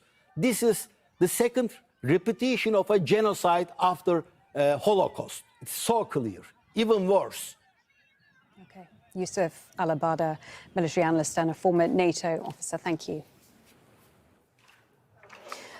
To the occupied West Bank now, where Israeli settlers have attacked Palestinian homes in the city of Nablus, injuring some people. The assault comes a day after settlers killed at least 3 Palestinians in the town of Kafr Malik near Ramallah. Israeli bulldozers are also demolishing Palestinian homes in Tulkarem and Nur Shams refugee camp. The United Nations and human rights groups say the demolition of homes in the occupied West Bank have become more common during Israel's war on Gaza. Palestinians are being forcibly expelled from 3 refugee camps, Jenin, Tulkarem and Nur Shams. Juliet Ager reports. 6 months of forced displacement. 3 refugee camps in the occupied West Bank almost completely emptied of their residents. Tens of thousands of Palestinians expelled from their homes, leaving memories and what they built behind. We left our lives inside the camp. This was my childhood home. I left behind a 3-story house, and we just finished renovating and furnishing the apartment where my son and his new bride will live. We didn't take anything with us. Majid and his family were forced from their home in the Nur Shams refugee camp. They were among the last to be pushed out, days after Israeli forces carried out yet another military raid, the widest ranging and most extensive in decades. I'm left with nothing. I was mopping the floor and didn't even have time to put on my shoes. I took nothing. My house was the most beautiful house. I built it block by block. I carried the bricks myself. I planted my own garden and flowers. Majid and his wife have no idea when or if they'll return home. They were given only a few minutes to pack up an entire lifetime, forcing them to leave empty-handed. But Palestinians in neighboring towns opened up their homes and offered their belongings, a show of solidarity that's common in the face of Israel's occupation. There's a silent genocide that's ongoing in the West Bank. This is not a metaphor, but has a legal basis. The occupation's intention is the same, expelling Palestinians from their homes in various ways. The methods are not new, but they're being accelerated and intensified. The Israeli military is raiding towns and villages, demolishing homes and seizing land. Israeli settler attacks are also increasing. The United Nations has made it clear that Israel is violating international law, but its impunity remains unscathed. Julie Dager, Al Jazeera.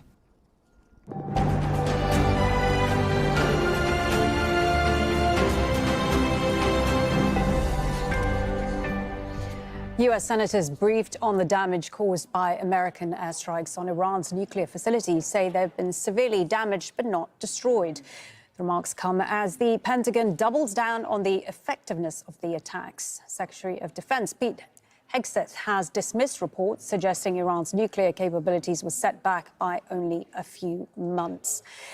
Let's speak to the Iranian journalist Fatima Karim Khan. She joins us now live from Tehran. Fatima, first I want to ask you about the mood in Iran today. It's a couple of days now since that ceasefire was declared and the dust is settling. I believe there's a number of funerals also taking place today for those who lost their lives in the 12-day war. How are people feeling? Well, thank you for having me. People are frustrated. People are mourning for the lives of their loved ones, the civilians, and military figures, of course. People are still angry, and they have this sense of anxiety about what will come next. But what we can say is that Iranian social media are now exploded by those who are mourning for the not just civilians but also military figures who have been killed during these 12 days of attacks. Fatima, the Iranian Supreme Leader released a statement in the last few days, and he's very much framed this war as a victory for Iran, saying that the U.S. has gained nothing from their attack. How do ordinary Iranians feel about these comments? Are they buying this victory rhetoric? Yes, absolutely, because you can feel the sense of unity inside Iran right now, which is not the case from if you back to 2-3 weeks ago. Before that, there were lots of people who have criticized against the government, against the state also, and there were lots of people who were thinking and speaking about Iran have to do more cooperation with international organizations, international communities, and they were pushing the government for do more negotiations, to get more in the negotiations. But after that, we can see that people are shifting toward a radical perspective about not just international community, but also in, international organizations, negotiations, and etc. Okay, on that point, we have heard from President Trump, who is suggesting talks with Iran next week and ongoing negotiation. Are you saying that Iran's leadership has no appetite for these talks? Well, absolutely not. As far as I can see, Iran never said that they will close the window for the negotiation. Even last night, Iran's foreign minister saying in the state media that if they, he said, and I'm quoting here, the negotiation is not bad or good for us. We will do the negotiation if we feel that this will work for us, and we will not do negotiation if we feel it cannot reach anything for us. Iranian journalist Fatima Karim Khan speaking to us there from Tehran. Rwanda and the Democratic Republic of Congo are expected to sign a peace deal mediated by the U.S. later on Friday. Fighting in recent months between the DRC government troops and Rwandan-backed M23 rebels have killed thousands of people and displaced millions in eastern DRC. Now, news of the agreement comes as the U.S. is reported to be considering investing in the mineral-rich region in return for providing security. Well, the Democratic Republic of Congo sits on vast, untapped reserves of precious metals and minerals, including coltan, cobalt, zinc, tin, gold, and diamonds. The DRC is a major producer of so-called 3T minerals, tin, tungsten, and tantalum, which is used in electronics, defense equipment, electric vehicles, as well as other technologies. It's also among the top 10 producers of diamonds, exporting mostly industrial stones worth hundreds of millions of dollars every year. Well, experts estimate that the country's untapped resources could be worth around $24 trillion. But the DRC says it loses $1 billion a year to illegal trading in minerals. Let's speak to our reporter, Alan Waikani, who joins us live from the eastern city of Goma. So, Alan, what exactly are you hearing about this deal that is due to be signed, and what difference this agreement can make in terms of previous peace agreements?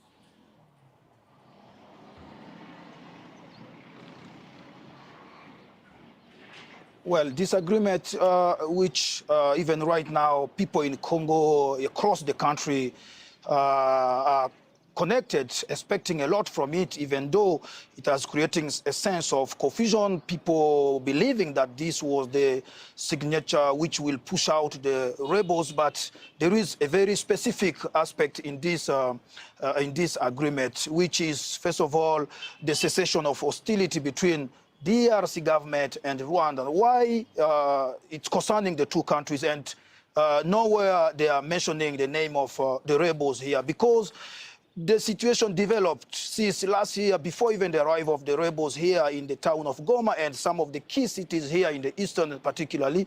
The government enough, Secretary Kennedy, to push for us to correct the problem before it gets out of hand, or even more out of hand, I should say. We already spend, thank you, give them both applaud, they both deserve it. It is, as Senator Humphrey said, our moral obligation to do this, to make sure Medicaid is there for future generations, because we're already spending twice as much as any other nation per capita on health care. And it's growing the healthcare economy 3% faster than the economy. So what do you actually do to shape it to make it work better? Well, a couple of things. First off, you got to actually help America with its life expectancy, which continues to drop. The life expectancy that we have, when I was finishing my medical training 30-some years ago, was about equal to that of Europe. Today, we're 4 to 5 years shorter than Europe. Shorter. They're not getting better as much as we're dropping. We can do better than this because we've got technologies, but we got to get the average person thinking about it. I'll give you one example. If you were to go out there and take a quick run, 15, 20-minute fast walk or a run, the benefit of that to your life expectancy is dramatic. The economic benefit to the country is measured at about $100 billion just by being a bit more active. So actually, it's our patriotic duty. And if you truly love your freedom and your family, you want to be healthy because you'll be there for them when they have a problem, right? Isn't that something you owe each other? Now, I just was at the Medicare Trust Fund meeting last week, and I know Secretary Besson was here this morning, so both of us were in this meeting, and they presented to us the estimates on the Medicare Trust Fund, which is basically when does Medicare go bankrupt? When does the social system to support our seniors run out of money? And they're estimating it's going to happen in 7 years. It could be much earlier. We have to change that. And we can change it if we do it together. So here's my promise to you. What we're going to do at CMS, the Centers for Medicare and Medicaid Services, is we're going to become the best payer of all. By that I mean, we're not only going to just pay the bills, but we're going to pay them in a way that incentivizes people to do the right things by the American people. And I can give you lots of examples, but I'll probably start off with one that you may have heard about in the news this week. Secretary Kennedy and I met with all of the big insurance companies that are responsible for a process called prior authorization. How many of you have heard of that phrase, prior authorization? Oh my goodness, just about everybody. Prior authorization used to be this small-time little thing. Basically, it was the insurance company double-checking that the doctor was ordering the right tests, doing the right procedures. It has morphed into this completely different and very...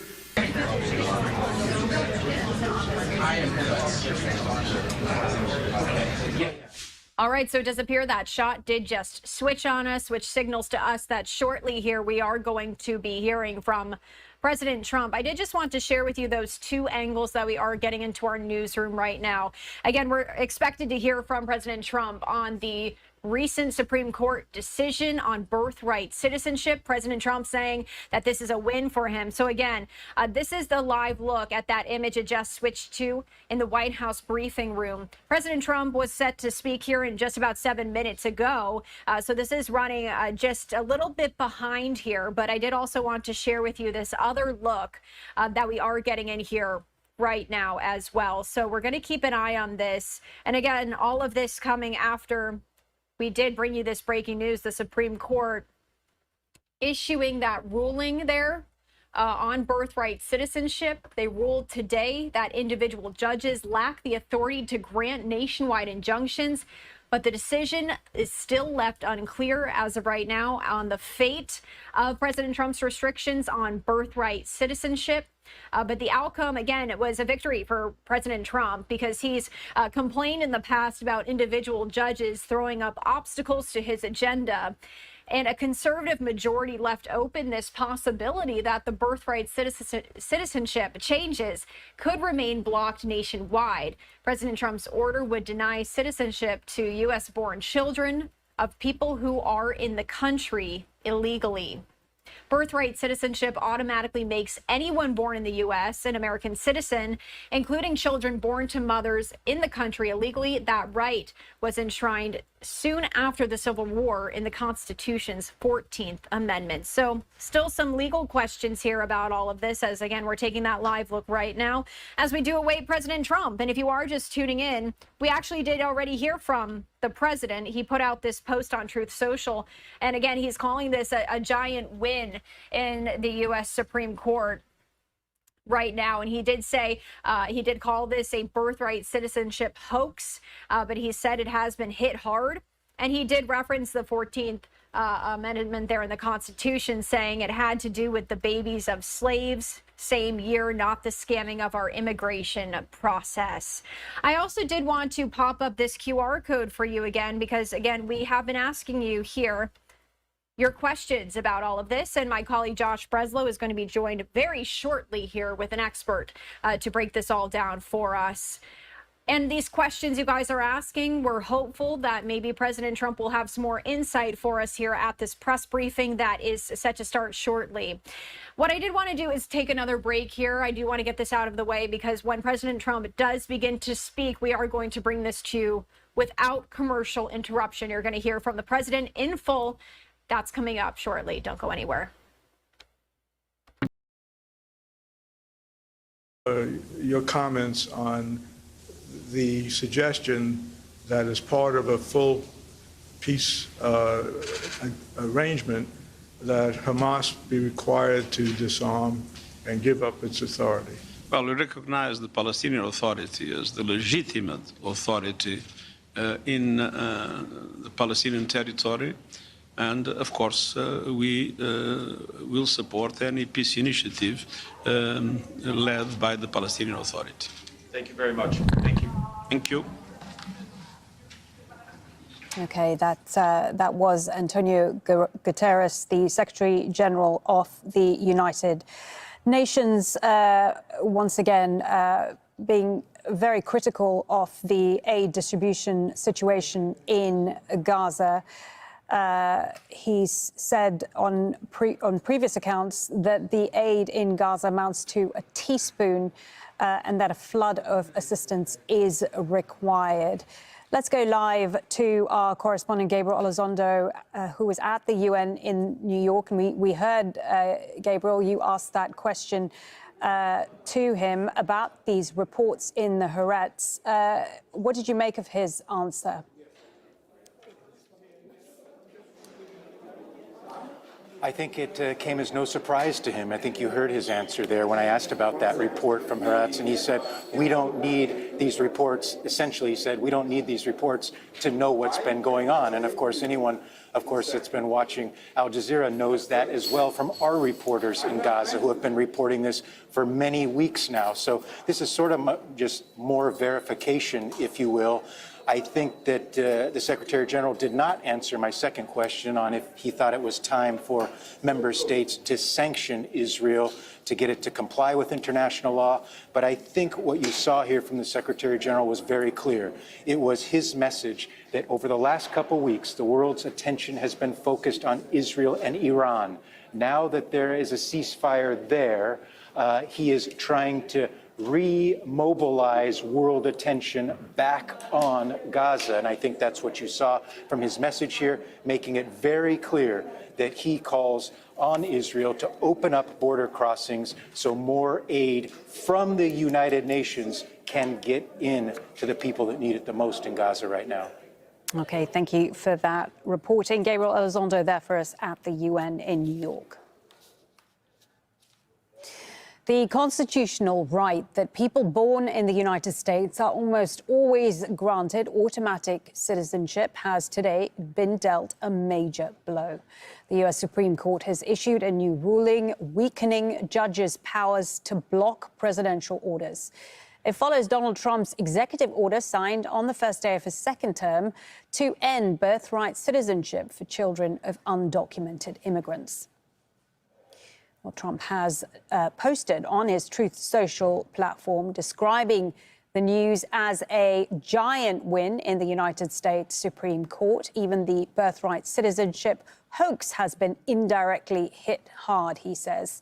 He goes on to say it had to do with the babies of slaves, not the scamming of our immigration process. Let's go to Alan Fisher. He joins us now from Washington. So, a significant ruling. Talk us through what it means exactly.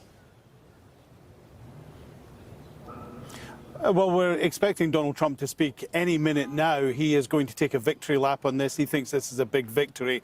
What it really does is stop lower courts putting in place nationwide bans on any executive order. It's something that has plagued Donald Trump specifically, but also if you go back to George W. Bush, there have been court cases where they said you can't do this because someone raised an action in Detroit or California or Seattle and it applied across the country.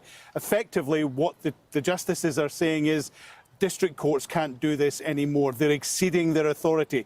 They can't have more power than the elected president of the United States. It was a 6-3 vote. It split largely along ideological lines, with the conservative judges saying the lower courts have exceeded their authority and the dissent coming from the 3 liberal justices. It doesn't, though, have an immediate impact on birthright citizenship. What it did say is that you can't have an injunction against it nationwide. But it did not say Donald Trump was right, because it is, of course, in the Constitution. It is the 14th Amendment of the United States Constitution that says anyone who is born in the United States immediately has citizenship and is covered by the laws and the rules of the US. So what is likely to happen now? Well, this is all going to go back to the lower courts. There's going to be arguments about whether or not what Donald Trump did was constitutional. And effectively, it will make its way all the way back to, guess where? The building behind me, the Supreme Court of the United States, probably in the next term, to be decided whether or not, with an executive order, the president can effectively change the Constitution. Now, every constitutional scholar I've spoken to said that that simply won't be able to happen. You've got to have another amendment to scrap that amendment. There's got to be some sort of constitutional change. So it's a win for Donald Trump. It's a big win on his power and not being limited by lower courts. It could impact not just immigration, but other things as well. But it doesn't fundamentally change the right of people having citizenship. That has still got to be determined by the courts, and that will probably end up back here. Thank you for that, Alan. Constitution, the separation of powers, and the rule of law. In striking down the excessive use of nationwide injunctions to interfere with the normal functioning of the executive branch, the Supreme Court has stopped the presidency itself. That's what they've done. And really, it's been an amazing period of time this last hour. There are people elated all over the country. I've seen such happiness and spirit. Sometimes you don't see that, but this case is very important. I was elected on a historic mandate, but in recent months we've seen a handful of radical left judges effectively try to overrule the rightful powers of the president to stop the American people from getting the policies that they voted for in record numbers. It was a grave threat to democracy, frankly, and instead of merely ruling on the immediate cases before them, these judges have attempted to dictate the law for the entire nation. In practice, this meant that if any one of the nearly 700 federal judges disagreed with the policy of a duly elected president of the United States, he or she could block that policy from going into effect or at least delay it for many years, tie it up in the court system. This was a colossal abuse of power which never occurred in American history prior to recent decades, and we've been hit with more nationwide injunctions than were issued in the entire 20th century together. Think of it, more than the entire 20th century, me. I'm grateful to the Supreme Court for stepping in and solving this very, very big and complex problem, and they've made it very simple. I want to thank Justice Barrett, who wrote the opinion brilliantly, as well as Chief Justice Roberts, and Justices Alito, Gorsuch, Kavanaugh, and Thomas. Great people. Thanks for this decision, and thanks to this decision, we can now promptly file to proceed with numerous policies that have been wrongly enjoined on a nationwide basis.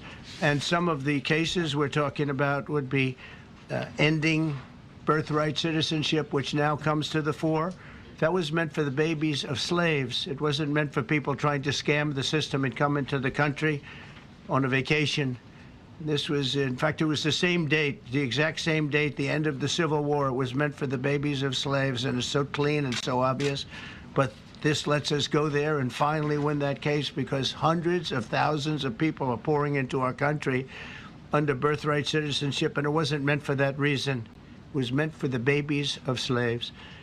So thanks to this decision, we can now promptly file to proceed with these numerous policies and those that have been wrongly enjoined on a nationwide basis, including birthright citizenship, ending sanctuary city funding, suspending refugee resettlement, freezing unnecessary funding, stopping federal taxpayers from paying for transgender surgeries, and numerous other priorities of the American people. We have so many of them. I have a whole list. I'm not going to bore you, and I'm going to have Pam get up and say a few words, but there's really, she could talk as long as she wants, because this is a very important decision. This is a decision that covers a tremendous amount of territory. But I want to just thank again the Supreme Court for this ruling. It's a giant. It's a giant. And they should be very proud, and our country should be very proud of the Supreme Court today. And with that, I'd like you to listen to the words of Pam Bondi. She's an incredible Attorney General. We're very proud of her. And as you know, Todd Blanche is with us, and we have so many others that worked on this case and other cases. And I think they're doing a great job. Pam, please say a few words. Thank you, President Trump. Thank you for fighting for all Americans. Americans are finally getting what they voted for. No longer will we have rogue judges striking down President Trump's policies across the entire nation. No longer. Today, in the 6-3 opinion, Justice Barrett correctly holds that the district court lacks authority to enter nationwide or universal injunctions. These lawless injunctions gave relief to everyone in the world instead of the parties before the court. As the Supreme Court held today, they turned district courts into the imperial judiciary. Active liberal judges have used these injunctions to block virtually all of President Trump's policies. To put this in perspective, there are 94 federal judicial districts. 5 of those districts throughout this country held 35 of the nationwide injunctions. Think about that, 94 districts, and 35 out of the 40 opinions with nationwide injunctions came from 5 liberal districts in this country. No longer. No longer. These injunctions have blocked our policies from tariffs to military readiness to immigration to foreign affairs, fraud, abuse, and many other issues. The judges have tried to seize the executive branch's power, and they cannot do that. No longer. No longer. And on immigration, on a side note, today marks 2,711 arrests on these terrorists and these gangs. Total arrest today with HS investigations. And thank you, Stephen Miller. Thank you to Homeland Security. Thank you to everyone working hand in hand with the FBI on all of these transnational gangs. TDA has been a huge terror to our country, as well as MS-13, as well as Sinaloa cartels. No longer. No longer. These injunctions have allowed district court judges to be emperors. They vetoed all of President Trump's power, and they cannot do that. This has been a bipartisan problem that has lasted 5 presidential terms, 5 different presidents, and it has ended today. We will continue to fight for President Trump's policies. I want to thank the Office of White House Counsel, Dave Warrington. You and your staff have been incredible. Our Solicitor General's office, John Sowers, Sarah Harris, and Todd Blanche and Emil Bovey. Todd's going to say a few words because we've had another major ruling today on transgender books and some other great wins that we've had. But no longer will they have this power in our country. It is the president's authority under his executive branch to do everything to fight for the American people, and he will continue to do that. That's why he was overwhelmingly elected. Thank you. Thank you. Today's a great day for the rule of law. It's a great day for the Justice Department, and it's one that's been a long time coming, and one that every American should have been waiting for with bated breath. And so I echo what the President said and Attorney General Bondi, that the Supreme Court did a great thing today, not only for this administration, but for every American in this country. If not for the injunctions case, we would be here talking about another great decision that came down today, the trans books case, which restores parents' rights to decide their child's education. Seems like a basic idea, but it took the Supreme Court to set the record straight, and we thank them for that. And now that ruling allows parents to opt out of dangerous trans ideology and make the decisions for their children that they believe is correct. And so we thank the Supreme Court for that. There's been multiple decisions over the past several weeks that just show why this nationwide injunction ban had to happen. For example, what I mean by that is local district court judges issuing decisions that are clearly contrary to law just because they don't like the policy of President Trump. And when it gets to the Supreme Court has to correct it. But that takes time. The Attorney General thanked our lawyers, and I'll do it again.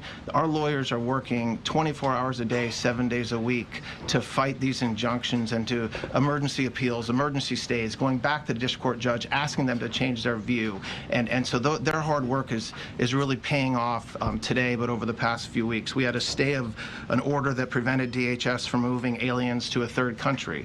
We had a stay of an order that stopped the Department of Defense from implementing military readiness, the EO that President Trump signed. We had another stay of an order forcing reinstatement of fired executive branch employees entirely within the President in Article 2, his right to do.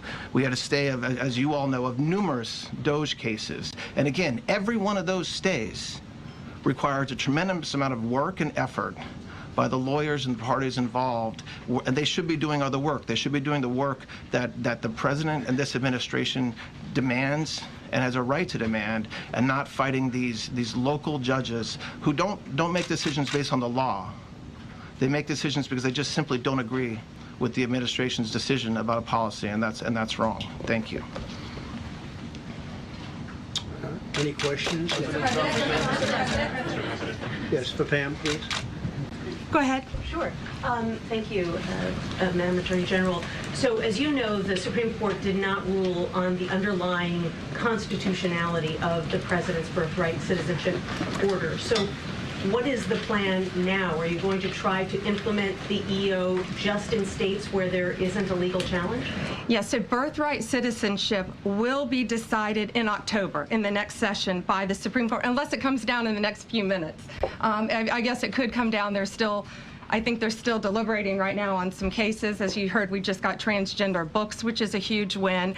But most likely, that will be decided in October in the next session. However, it indirectly impacts us because, as you correctly pointed out, if there's a birthright citizenship case in Oregon, it will only affect the plaintiff in Oregon, not the entire country. So yes, it's indirectly, but that's pending litigation, and we're waiting on that in the next term. And how concerned are you that the Supreme Court will come back and determine that the executive order is unconstitutional? Oh, we're very confident in the Supreme Court. But again, it's pending litigation, and that will directly be determined in October, but it indirectly impacts every case in this country, and we're thrilled with their decision today. Peter. Madam Attorney General, thank you for being here to take our questions. A couple questions to the both of you. The EO had a 30-day grace period before it goes into effect. Is there any thought about trying to make it effective immediately within that period of time? We're going to follow the law. We're going to make those decisions, and we're going to do what's right in the bounds of the law. And then the DOJ didn't ask the justices to rule on the merits of the birthright citizenship ban. Just for explanation purposes, why? Sure, because that's going to come down in October in the separate. This was huge because it's indirectly impacted today. As I said, it's case by case. Let me reiterate, of the 35 of the 40 nationwide injunctions filed against this president, against his executive authority as President of the United States, 35 of them came from Maryland, D.C., Massachusetts, California, Washington. I mean, that's crazy. These 5 districts. So yes, it indirectly impacts us. It will be a separate decision in October. Next question. Thank you, Mr. President. A question for you, sir. Do you believe this ends the power of the lower court judges to stop your agenda? Do you see this as a full green light for your agenda going forward? Well, you'd have to really speak to the lawyers about that. But this is really also a decision based on common sense. It didn't work the other way. It was a disaster where somebody from a certain location in a very liberal state or a liberal judge or a liberal group of judges could tie up a whole country for years because their decision would sometimes take years to overturn. We've overturned many of the decisions, but it would take years to do it. And we have to act quickly when it comes to illegal immigration. We have murderers, killers, we have drug dealers, we have what they've allowed to come into our country. Should never be forgotten. It should never be forgotten what they've done to our country. And we have to be able to act very quickly, and we're going to do that. Thank you. Just as Amy Coney Barrett, sir, I know that you praised her and her opinion here in this case. She has taken some heat, though, from some of your supporters who have labeled her weak, a squishy, a rattled law professor. What is your take on that? I don't know about that. I just have great respect for her. I always have. And her decision was brilliantly written today. From all accounts, yeah. Transgender rulings, Mr. President. What would you say to Americans who fear that this is more and more concentration of power in the White House and the executive? Well, this really brings back the Constitution. This is what it's all about, and this is really the opposite of that. I mean, the question is fine, but it's the opposite. The Constitution has been brought back. Thank you so much, President Trump. Illegal crossings on the border are 0 now. 0. Does everyone hear that? 0. Trump 2028. Do you intend, President Trump? Who's that guy? I like him. He's working the cameras. With this new reality, President Trump, in the border, do you intend to engage personally with leaders from South America, not only Central America, sure, in order to tackle this situation in a different way, and if you have a prospection of meeting some presidents from South America, as Brazil, for example? Well, you see, as an example, not South America, but NATO over the weekend. Yeah. They have great respect for our country now. They did things that nobody thought was possible. They took funding from 2% to 5%. Nobody thought they'd ever pay the 2%, and now they're paying the 5%. It's over $1 trillion more a year. Think of that, $1 trillion. Nobody thought that could happen. That's a different group of people, different countries. But we get along with a lot of countries. We are respected again. Our country, the U.S., is respected again. Was not respected 6 months ago, I can tell you. Can we ask about the big beautiful bill? Yeah, go ahead, please. Yeah, Mr. President, you have a deadline coming up on trade in 2 weeks. Which countries, if any, on trade, on tariffs, sir, which countries, if any, are close to agreements with the administration? Well, that's an interesting question. We've made a deal with China. We've made a deal with probably 4 or 5 different countries. With the UK, it was a great deal for both. And we're in the process of making some others. But ultimately, in fact, Scott is here. And Howard Lutnick, these 2 guys have been doing an incredible job. And the people that work with them have been doing an incredible job. But, you know, we have 200 countries. You could say 200 countries plus. We can't do that. So at a certain point over the next week and a half or so, or maybe before, we're going to send out a letter. We talked to many of the countries, and we're just going to tell them what they have to pay to do business in the United States. And it's going to go very quickly. But some of the bigger countries, so India, I think we're going to reach a deal where we have the right to go in and trade. Right now it's restricted. You can't walk in there. You can't even think about it. We're looking to get a full trade barrier dropping, which is unthinkable. And I'm not sure that that's going to happen, but as of this moment, we've agreed to that, go into Indian trade. We're going to be trading in China. That's going to come a little bit down the road, but we're going to be trading in China. We have a lot of great things going, and we're getting along with countries, but some will be disappointed because they're going to have to pay tariffs. And we've taken in already hundreds of billions of dollars in tariffs. No inflation. The only problem we have is we have a Fed guy that doesn't understand what's happening, and it would be great if he'd lower the rate because we'd be able to borrow a lot cheaper. Yeah, go ahead, please. Mr. President, a question on trade. Why don't we keep it on this subject? This is such a big subject. You know what? Trade is so big, but this, I don't know, in a certain way, this might be bigger than trade. I think this is bigger than trade. Yes, please, go ahead. I was wondering, though, if you could... Go ahead. Sir, on the transgender ruling, the Supreme Court ruling that parents with religious objections can pull their kids out of public school lessons that use LGBTQ materials. Pam brought it up. Your reaction to that ruling today, sir? I think the ruling was a great ruling, and I think it's a great ruling for parents. It's really a ruling for parents. They lost control of the schools. They lost control of their child. And this is a tremendous victory for parents. And I'm not surprised by it, but I am surprised that it went this far. It took us to bring life back to normal. So it's wonderful. It's parental. And I kept saying, we will give you back your parental rights. They were taken away, and this is a tremendous victory for parents. Yeah. Mr. President, if you look at the back at the last week, it's been extraordinary in terms of the action in the Middle East. You were at The Hague. I'm wondering now, hell of a week, hasn't it? I'm wondering now if you believe that Iran. I'm wondering now, sir, if you believe that Iran has given up its long history of ambitions with nuclear weapons, or what you would like to see from them to prove that they do, and what type of meetings is your administration looking for next week with Iran? So Iran wants to meet. As you know, their sites were obliterated. They're very evil nuclear sites. They were, now has been proven. We had some fake news for a little while.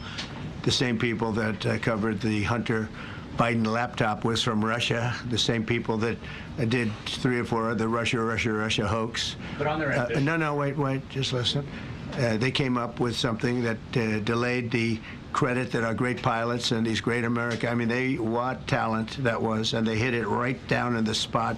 52,000 feet. Think of this dark, no moon, you couldn't see a thing, and they hit the refrigerator door, as they say. That's the size of a target, and overwhelmingly, and it's amazing what was done. We're the only ones that could have done it, and we took out the 2 of the other sites also. In addition to that, we finished them off. That was a very evil intention. I believe that, and again, time will tell, but I don't believe that they're going to go back into nuclear anytime soon. They spent over $1 trillion on nuclear, and they never got it together. And nothing was moved from the site, by the way. To do that is very dangerous. It's very, very heavy material. Those cars were most likely the cars of masons because they were pouring concrete at the top, at the hatch, as you know, the hatch going into the nuclear site. They wanted to reinforce it, and they had some masons there pouring concrete. By the way, that concrete was obliterated. It hit exactly at the concrete. It was, I don't think it had a chance to dry. But everything's down there. It's under millions of tons of rock. Please. Yes. Your administration has said said that El Salvador is one of the safest countries in the hemisphere. So why haven't you yet canceled temporary protected status for that country? Was it part of the deal? Well, we'll take a look. President? We've had a great relationship with El Salvador. They have a fantastic leader. They built a massive prison system. And I don't know exactly why, but it's a hell of a system. And we bring people there, and when they go there, they don't get out. And frankly, when they hear they have to go there, they become very nice people. They become very nice people. It's a tough system, but it's a brilliant system. And it's a system done by a very, very good leader. We'll talk about El Salvador. A lot of respect. Yeah, please. Thank you. A question for you and then a question for the Attorney General. As you go into negotiations and talks with Iran, are you demanding not only that there would be no uranium production inside of Iran, but also that Iran would turn over all existing stockpiles of uranium? Well, you know, we're a little early for that, but something like that, yeah, we'll do something like that. Let me say that I've been saying for 25 years, even as a civilian, you cannot let them have a nuclear weapon, and that's what happened. It's been obliterated. It would be years before they could ever get going, and I really think it's probably the last thing. They have to recover from a hell of a tough war. Would you also be demanding that the IAEA have full rights to inspect in Iran? Or somebody, yeah, or somebody that we respect, and then including ourselves. And a question for both the President and the Attorney General. Under birthright citizenship, if this is implemented, who would be tasked with actually vetting citizenship? And how, like, would this be a situation where you have nurses and doctors checking for citizenship of parents, or? This is all pending litigation. It's going to be decided in October by the Supreme Court, and we'll discuss that after the litigation. If you have an undocumented baby, would that baby then be an enforcement priority? The violent criminals in our country are the priority now. Let me put it in perspective. Today marked the 2,711th arrest in our country of TDA members, just TDA. Everyone in this room agrees they are one of the most violent criminal organizations in the world. And the Biden administration let them walk into our country for the last 4 years. 2,711 of them today have been arrested in our country. That is the priority of Donald Trump. That is the priority of this country, of Homeland Security, of all of our lawyers, of FBI. That's the priority. That will be discussed in October when the Supreme Court hopefully rules in our favor, and we're very confident of that. But you should all feel safer now that President Trump can deport all of these gangs, and not one district court judge can think they're an emperor over this administration and his executive powers, and why the people of the United States elected him. I just might add one thing, and you know, they used birthright citizenship, some of the worst people, some of the cartels, to get people into our country, just so you know. And again, I say, if you look at the end of the Civil War, the 1800s, it was a very turbulent time. If you take the end day, was it 1869 or whatever, but you take that exact day, that's when the case was filed. And the case ended shortly thereafter. This had to do with the babies of slaves, very, very obviously. And I think we're going to win. People didn't, I don't think they went about discussing it right. I came along and we looked and we said, wait a minute, this is wrong. We've been looking at birthright citizenship wrong for years, but they've used it. The cartels have used birthright citizenship to get very bad people in, and what Pam's doing and what Todd and everybody else, what they're doing at DOJ and all over, FBI, ICE, Border Patrol, these are incredible people. They're trying to keep our country safe, and they don't want to have people come in. This is just another way that they get illegal immigrants into our country, and in some cases, very, very bad ones. Go ahead. Thank you, Mr. President. On your tax bill, if I could for a moment, senators are racing to rewrite parts of it right now after the Senate parliamentarian ruled that sections of it were outside of the process that they're using to get this through. Do you think that senators should respect the decisions of the parliamentarian? And what have you personally done in the last 48 hours to try and get Republican senators who are against the bill to a yes? Well, look, it's a great bill. It's a massive tax cut. If it's not approved, your taxes will go up by 68%. Think of that, 68, a record, the highest in the history. The Democrats won't approve it only because politically it's so good for the Republicans. The Democrats aren't approving it. But think of what they're not approving. They're not approving border security. We've done a great job at the border, but we have to add some wall. We have to do, various things. We have no money for that. We have no money for the border. We have no money for so many things. But if the Democrats, it'd be interesting to see if we get any Democrat votes. We should. If I were a Democrat, I would absolutely, maybe Fetterman, because he seems to be the most sensible one lately. If I were a Democrat, I would vote for this bill all day long because it's tax cuts and so many other things that are common sense. They're basic things. I think they're doing fine. The parliamentarian's been a little difficult. And I would say that I disagree with the parliamentarian on some things, and on other ways he's been fine. But we'll have to see. It's a big issue. I will tell you this: if that bill doesn't pass, the country will get a 68% tax increase. So think of this: you're a Democrat and you vote against it. That means you're voting in favor, because essentially you're voting in favor of the largest tax hike in the history of our country. And you can't do that. In addition, we're cutting costs by $1.7 trillion, and it won't affect anybody. It's just fraud, waste, and abuse. Mr. President, a leading global economist just did a 180 and says your tariff plan, you may have outsmarted everybody with it. What is your message? I love this. I love this question. This is the favorite. This is the best question I've ever been asked, because I've been going through abuse for years on this. Because, as you know, we're taking in hundreds of billions of dollars, no inflation whatsoever. But, Mr. President, what is your message to critics who think your tariff plan will cause a recession? I think they should go back to business school. It's so obvious. It's so obvious. I mean, we're taking in billions and billions of dollars from China and a lot of other countries. We took in, I had a call from somebody in the House and a high official. Sir, we have a problem. We don't know what to do. The books are a mess. I said, what do I mean by the books? The books, the money coming in. It's so terrible. I figured, oh boy, what's this? I don't like this question. I said, so what seems? There's so much money coming in, and there must be some kind of an accounting mistake, because we have hundreds of billions of dollars more money than we thought. I said, do me a favor, go check call me back. You have to call me back. Check the tariff column. He calls me back 2 hours later, says, you're right. We took in $88 billion in tariffs. They have so much money coming in. But more important than the money coming in, we have companies coming in, factories coming in, auto plants being built. AI is being built here instead of being built all over Europe and Asia. We have all of it. We have over $15 trillion, just about, Scott. I think we're right about that number. We went to Saudi Arabia.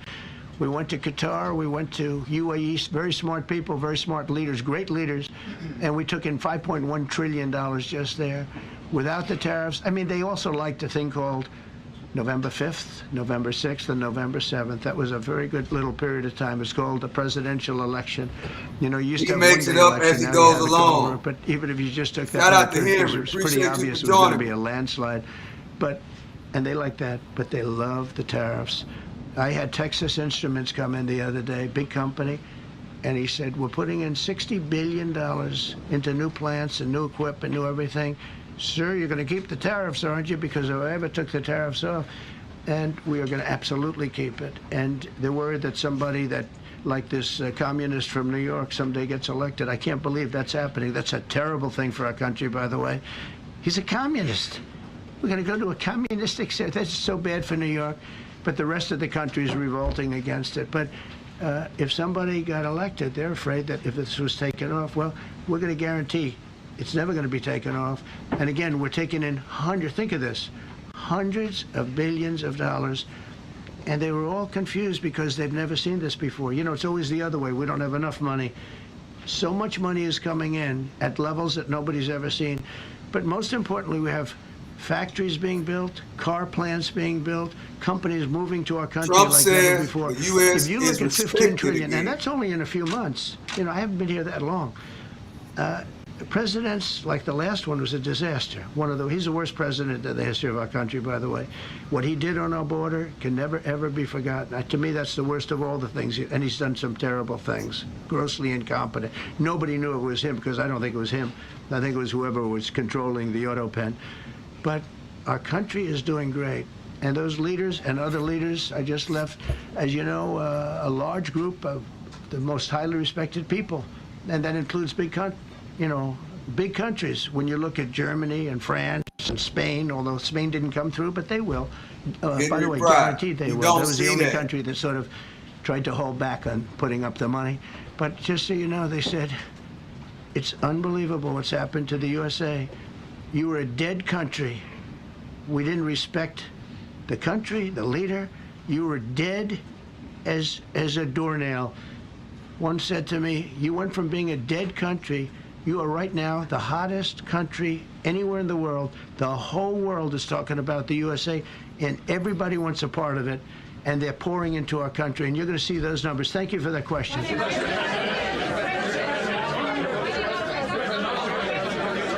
Yeah, go ahead, please. Thank you, Mr. President. I have a question about trade. Secretary Bessent has said that he hopes tariff deals with major partners will be done by Labor Day.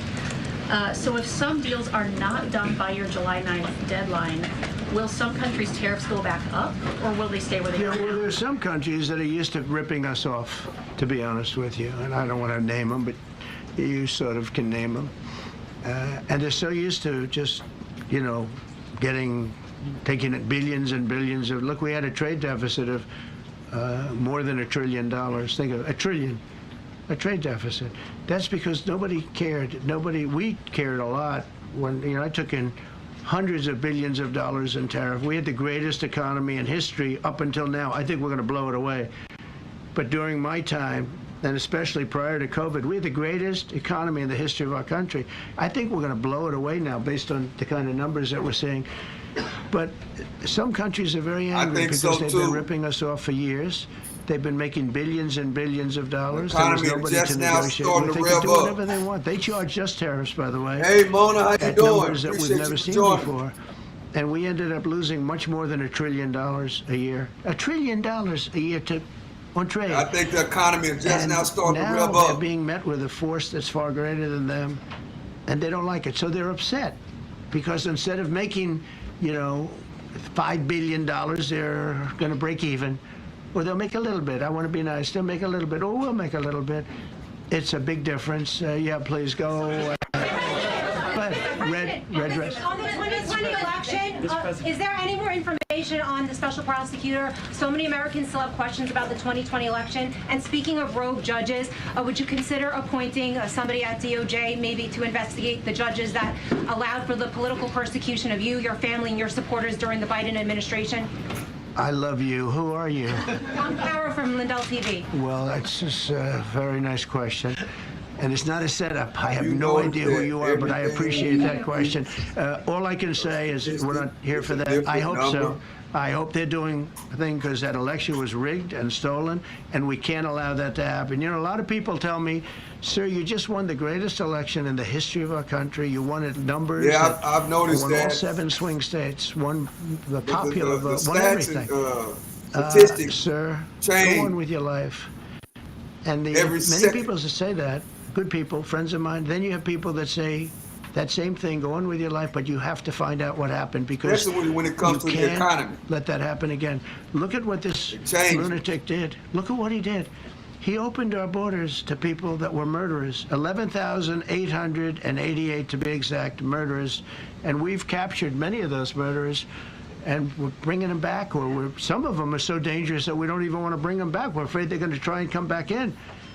But he allowed people to come into this country, people from mental institutions, insane asylums, that's a mental institution on steroids, people from mental institutions, gang members, drug dealers, people, jails being emptied out into our country. Venezuela emptied out almost its entire prison population into our country. But I don't want to blame them. Many countries have done that. The Congo, we have a great press conference coming up later, and it's the Congo and Rwanda. They were fighting for years, and it was machetes, it was vicious, it was as vicious, people's heads being chopped off.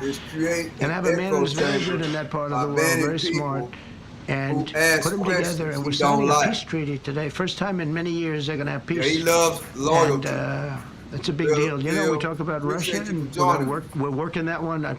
He President loves Putin loyal. called You up ain't and he said, loyal, I'd love to help you with Iran.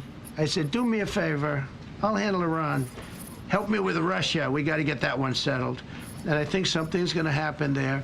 But we did some great work. India and Pakistan. That was going to be maybe nuclear. We did that. We did a lot of work. I don't know if there's ever been a president that's done much more. Serbia, Kosovo was going to go at it. Going to be a big war. I said, you go at it. There's no trade with the United States. They said, well, like maybe we CNN. won't go at it. That's what happened with India and Pakistan. I was negotiating with both of them, and I said to Scott, I said to Howard, one lady, cancel all deals with India and Pakistan. They're not trading with us because they're in a war. Don't like They her pull at back. all. What do we do? I said, look, you want to have trade with the United States. It's great. But you want to go and start using nuclear weapons on each other? We're not going to allow that. Shout out to Caitlin. And they both agreed. Both have great leaders. They both agreed not to do it. So we did Caitlin but Collins. I appreciate that question.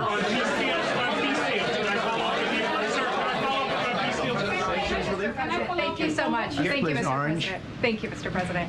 I was just speaking with Senator Ron Johnson on the One Big Beautiful Bill, and he says he really wants to get to yes for you and get this accomplished. He does. He's a good man. But he also said that he needs more time, and he is not certain that the July 4th deadline is possible. Well, then he's not such a good man. Because there's too much work to do. No, he's a good man. Ron Johnson's doing a good job. He's very committed. Every Republican senator is committed.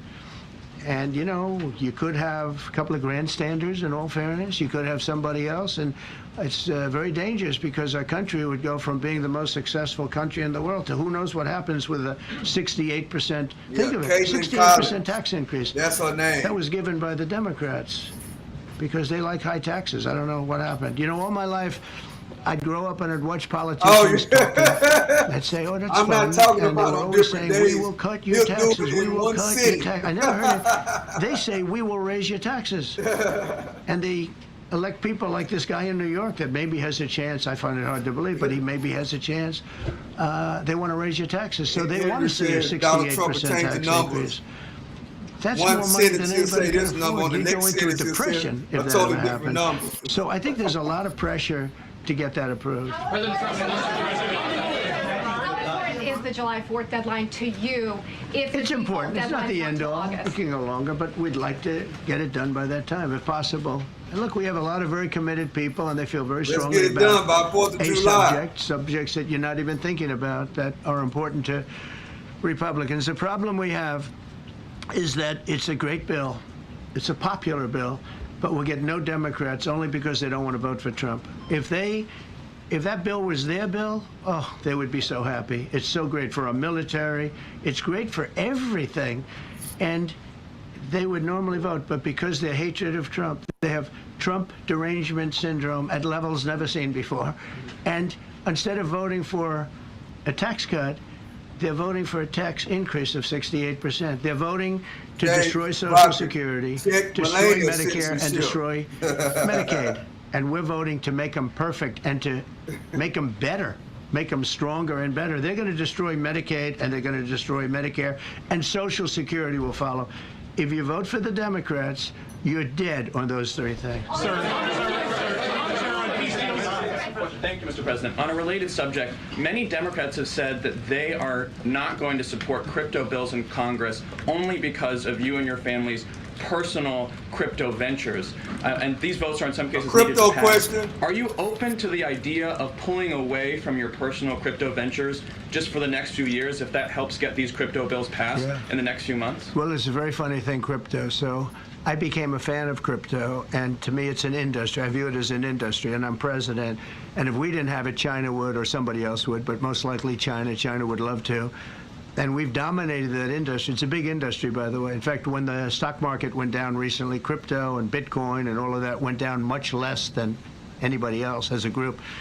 And we've created a very powerful industry, and that's much more important than anything that we invest in. We invest in it, but really that was an industry that wasn't doing particularly well. I got involved with it a couple of years ago, and before the second term. I got involved before I decided to run. I only decided to run because I saw what was happening, and Biden was incompetent, and the administration was crooked and incompetent. And I was in Bitcoin then, not knowing if I was going to do it a third time. So it's become amazing. I mean, it's the jobs that it produces. And I notice more and more you pay in Bitcoin. I mean, people are saying it takes a lot of pressure off the dollar. And it's a great thing for our country. So I don't care about investing. You know, I have kids and they invest in different things. They do believe in it. But I'm president, and what I did do there is build an industry that's very important. And you know, if we didn't have it, China would. Okay. Sir, Mr. President. Go ahead. With the glasses, gentlemen. Go ahead, please. Go ahead. Thank you, Mr. President. So, Al Wilson, funds more in the lies. sanctuary states, like for instance California, they keep supporting illegal immigration, and then these people work under Yeah, we're the giving them a table. hard time. And also, in a foreign policy question. I mean, they don't have a governor in California. They have a man that wants to give away everything to people that nobody's seen before. If we didn't go into Los Angeles with the military, which did a fantastic job, but if we didn't go into Los Angeles, bringing in the National Guard, I would have brought the military if it was necessary, because you have to. We have the right to. That was another thing upheld by the Supreme Court.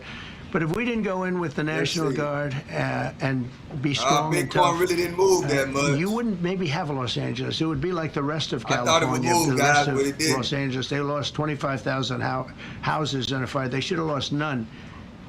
You know, I sent the water down. I had to break into their water supply because they just refused to do it. They're crazy. There's something wrong with them. They have plenty of water. They don't have droughts or anything. They have plenty. We let it come down from the Pacific Northwest. They routed all the water out into the Pacific Ocean for environmental reasons, okay? And now you have 25,000 houses, none of which would have burned down if you had the water. They didn't have water. They didn't have water for the fire pumps. They didn't have water in the sprinkler systems that people put in. So the answer is we're going to work with governors. We're going to work with radical left Democrats and Democrats. And we're going to make it good for everybody. We'll have to stop the crime in those. In the case of the cities, I think I can say just about all cities with heavy crime are run by Democrats. Go ahead. Yeah, with the glasses. I'm with Iran. Go ahead. Yes. Yeah. No. The man behind you. Yeah, please. President Trump, Anthony Marshak from Amphibia, Lebanon. I want to ask you regarding the threats posed by Iran's allies and proxies operating in the U.S. They were threatening your life. So what do you say about that? And regarding the Lebanon, because Hezbollah is as well part of Iran's allies, is there any time frame in Lebanon regarding disarming Hezbollah in Lebanon? Yeah, Lebanon is a great place with brilliant people. You know, it was known for the professors and doctors and had an incredible history. And hopefully we can bring it back again. I just appointed a friend of mine who's Lebanese, and I didn't know he was Lebanese. I've known him for 20 years, very, very successful man. And I just appointed him. And I said, why would you want that? Racist, Said, you know, "Because they I was can have their born own there, opinion raised over there. here. I love it. I love it so much." I said, you know, it's very People can dangerous have their going to own opinion. Lebanon You as don't have to, ambassador. And he said, that's you don't what they agree say, with what but they're I don't saying, care about danger. I mean, then he's a you guy just don't that agree. is just a very big You don't have business to guy. call nobody He wants no to give up names, his whole bro. life to go to Lebanon because he believes just in it don't so agree, much. and that's We're okay. with Lebanon all the way. We'll try and straighten it out. If you don't agree with what they're saying, Threaten my life, yeah, they have threatened. I get that just say, throbbing I feeling don't every agree. once in a while. You don't have to Get call that throbbing somebody, feeling, but you know what? basically That's okay. names because they It's a don't agree dangerous with what business. What I do you is a think. dangerous business. You know, I tell the story of the car companies and different Gotta people be in different respectful, professions. bro. You have race car drivers as an example. 1/10 of 1% die. This is the freedom of Bull speech. riders, 1/10 Be respectful, champ. of 1%. That's not a lot, but it's people die. When you're president, it's about 5%. If somebody would have told me that, maybe I wouldn't have run. Okay? This is a very dangerous profession. Can't be disrespectful because of somebody's opinion. By the way, so many questions. Should we keep this going, Pam? This is the opposite of Biden. Biden would take a half a question and he'd leave without answering it. Go ahead. On Iran. You tell me when it gets boring, okay? That Trump's something else, man. Are you from Iran? No, I'm not from Iran. Bro. I'm from the UK. But if the intelligence reports conclude that Iran can enrich uranium to a level that concerns you, would you consider bombing the country Sure, again? without question. Wow. Had any Turned out to be unbelievable. Y'all heard what he said? Our incredible flyers and I call them the shots. These guys are unbelievable. Think from 52,000 feet, they hit the equivalent of a refrigerator door. They actually hit it right in the center, so it's much smaller than that. And just bomb after bomb going deeper, deeper, blowing up. Incredible, incredible thing. I don't know if you heard the general. He was very impressive. Raisin Cane. You know, he's the one that beat ISIS for me. And he did it in a matter of weeks. And Yeah, it was told it Michael, was shout going to out take to 4 you. or 5 years. Appreciate you for joining me. And when I got this job, I always said, if I get this job, I'm going to put that guy as the head of the Joint Chiefs of Staff. And Dan Kane, and he, when I heard his name was Raisin, his nickname is Raisin, Raisin Kane. I said, you got to be kidding. So I liked him right from the beginning, but he knocked out ISIS in a time that nobody ever thought possible. And when this attack was completed and so successful, I said, now I know how you knocked out ISIS so quickly. But we have the best people, we have the best equipment in the world. You know, I rebuilt the military during my 4 years, during my other term. We have the best equipment in the world. The problem is we gave away, you know, a lot of it, but small, relatively speaking. We gave a lot of it away to Afghanistan. Shouldn't have happened. That just shows how incompetent they were. They gave all that equipment away, billions and billions of dollars worth. Shouldn't have happened, but that was small compared to what we have. Now we have a great military with great people. Okay. Yeah, please. Mr. President, congratulations. A couple of very different questions. One is Rwanda, 1994. As you grew up in New York, we all knew how horrific those attacks were. Congratulations on that treaty. There are talks that perhaps... That's going to take place today at 3 o'clock in the Oval Office. We're going to have a signing with Rwanda and the Congo. I have a follow-up. So I'm a It's little gonna be another big out of my day, league in that one another because I big didn't one. know too much about it. I knew one Al thing. Wilson, They were con going at it artist. for many years, and with machetes, it is one of the worst wars that anyone's ever seen.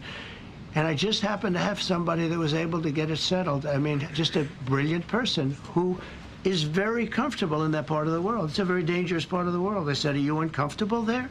People are being killed. School children are being raided and killed. Man, when And I don't even want to say how, but as viciously as I've ever heard. Term, he spoke Are you about the man uncomfortable? like No, he was that's still the part alive. of the world that I know. I bet Very if someone comfortable. asked him, Was able to get them if he together met him, and sell he it. And would've not only said that, yes. we're getting for the United States a lot of the mineral Al rights from the Wilson, Congo. that It's budget part of is it. a They're so rip-off. honored to be here.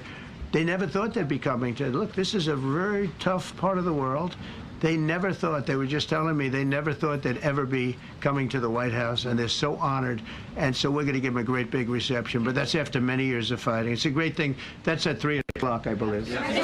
well, the Congo will be at the White Are you House concerned at at all 2 about o'clock, secret signing nuclear the sites in deal. Iran?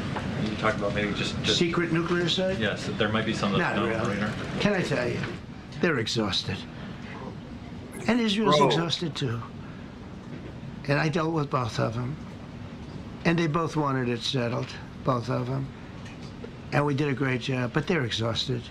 The last thing they're thinking about right now is nuclear. You know what they're thinking of? They're thinking about tomorrow, trying to live. It's such a mess. It's such a mess. The place was bombed to hell. And no, I'm not worried about it at all.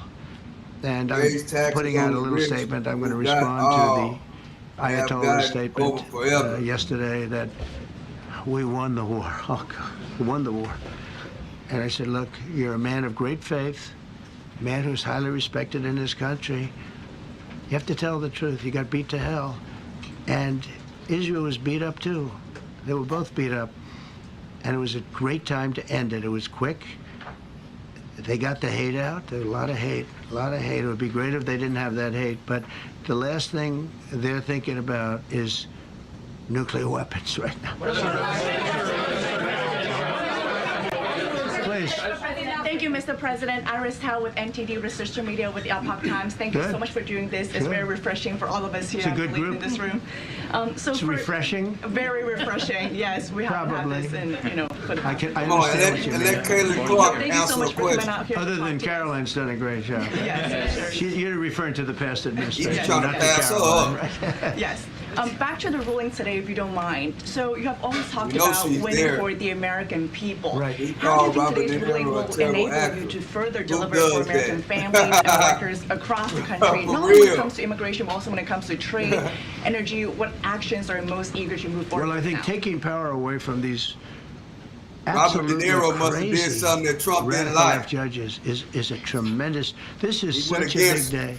the Trump This is rules. such a big day. It's like it's sort of sad because we're doing the signing at 3 o'clock, and this may very well dominate the signing of a big war that was going on and really affecting the continent of. Think of it, the entire continent of Africa was being affected, and we're settling that war today, and this will probably be a headline. But this is a very big moment, and it gives power back to people that should have it, including Congress, including the presidency.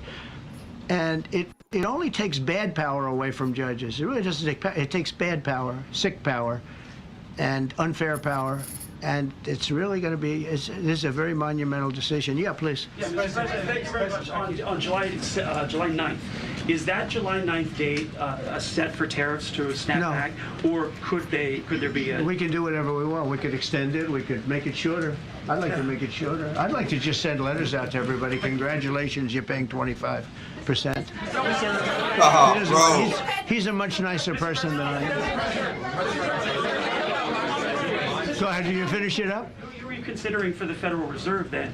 And are you speeding up that process? I see Secretary... Oh, he's terrible. Robert rips him every chance he I have a gets. list of things. We're like 38 on the list. We pay, Cameroon and different places are paying the same as us. Because, you have somebody sets a rate at 4% or 4.5%. It's hard to go out and say we should be paying 1% when you have your so-called experts doing it. And the sad part is, as per the question that you asked about tariffs, we've had the tariffs, and we have less inflation than we had before. What we have is a hell of a lot more money, a hell of a lot more income, and we shouldn't be paying a rate like that. In other words, when we pay a rate, I'll tell you, each point is the equivalent of $300 billion. So if we had it down 3 points, because I think we should be at 1, you have Switzerland is at 0.25, in other words, 25% of 1%. And they're the number 1 right now, but we should be the number 1. And soon you're going to have, I think, you're going to have where the people will pay will pay, like we had a few years ago, where you put up money, you loan money, and you actually, instead of paying, you get paid. I love that. I don't know if it's any good, but I love it, where you put up money and you get paid. But we should be in a category. So we should be at the top of the list, not toward the bottom of the list. But we have a man who's not a smart man, and he probably has Trump derangement syndrome. And he's just not a smart person. What he's doing, though, he's hurting us for years to come. Because if we borrow money at 2 points higher than we should be paying, that's $600 billion. Wouldn't you say those numbers are about right, Scott? So it's 2 points would be about 600, actually more than that, but about $600 billion, all because the guy doesn't want to lower the rates. He's doing the service, a very and then he goes up and talks about, I'd like to see costs come down. He gets up and he does his little thing for 5 minutes, and he goes out and he goes back to the beach. He goes, I'd like to see costs come down. Well, he could lower the interest cost by $900 billion a year. All he has to do is lower rates. And everybody's saying, I was watching some of the business shows today, and they're saying, Trump's right. He should really be cutting. The country's doing well. We have no inflation. Now, despite him, we're doing great. But if we got the rates down, we would be a rocket ship. So I think that'll be it. I just want to thank everybody. This is a really big day. We've had a big week. We've had a big week. We've had a lot of victories this week. NATO was a tremendous victory. The war was a tremendous. Look, we were talking about this for 30 years. Trump something else. Iran being nuclear. And all I said is it will not be nuclear, and it's not going to be nuclear. And I want to give credit to a lot of people, and most importantly to our great military. Boy, they put out that fire. Once that happened, once those bombs got dropped, that war was over. That war was over. But I just want to compliment them. Incredible. The general and all of his generals. Pete Hegseth was great. Check it out. Now I want to compliment Pam. He makes your name public. A lot of genius went into this. You know, people, if you don't say it exactly right, if the Supreme Court doesn't get it because it's incorrectly spoken about, and that happens. A lot of cases are lost because they don't say the right words. But I want to correct. She's going to go down as a great attorney general. I may change my mind about that. I don't know. Maybe someday I'll have call and say I was only kidding. She's going to go down as a great attorney general. This was a tremendous win, and we've had tremendous wins, but this was a tremendous win today. Right. So I just want to congratulate you and Todd and your whole Bitcoin green now, so it for did bringing people, and we can't forget go John up a little bit. Sauer, who is with. There's a medical emergency within his family, so he's taking care of that, and we said absolutely. So I just want to thank everybody very much. Thank you. Jeff Bezos on his wedding weekend. Sir. Thank you, Mr. President. Thank you, sir. Well, that's it, guys. I think I'm ending right here. Appreciate y'all for rocking with me. Everybody that commented in the comment section, appreciate you. Appreciate it. Everybody for stopping by. Make sure you subscribe to the channel. Hit the like button so we can get into the algorithm. You know, I love the great comments over here. You can come. Speak your opinion, long as it's respectful. I love hearing the different opinions of other people. We love that over here, right? So that's going to be it for right now. I might come back at 2 for the next press conference. I might come back at 2. Don't hold me on that. Make sure you subscribe to the channel.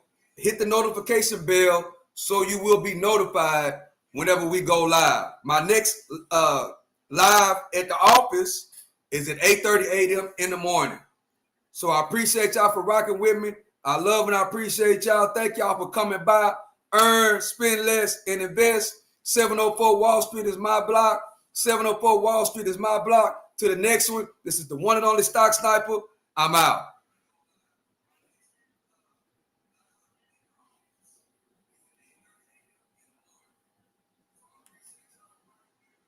Ooh.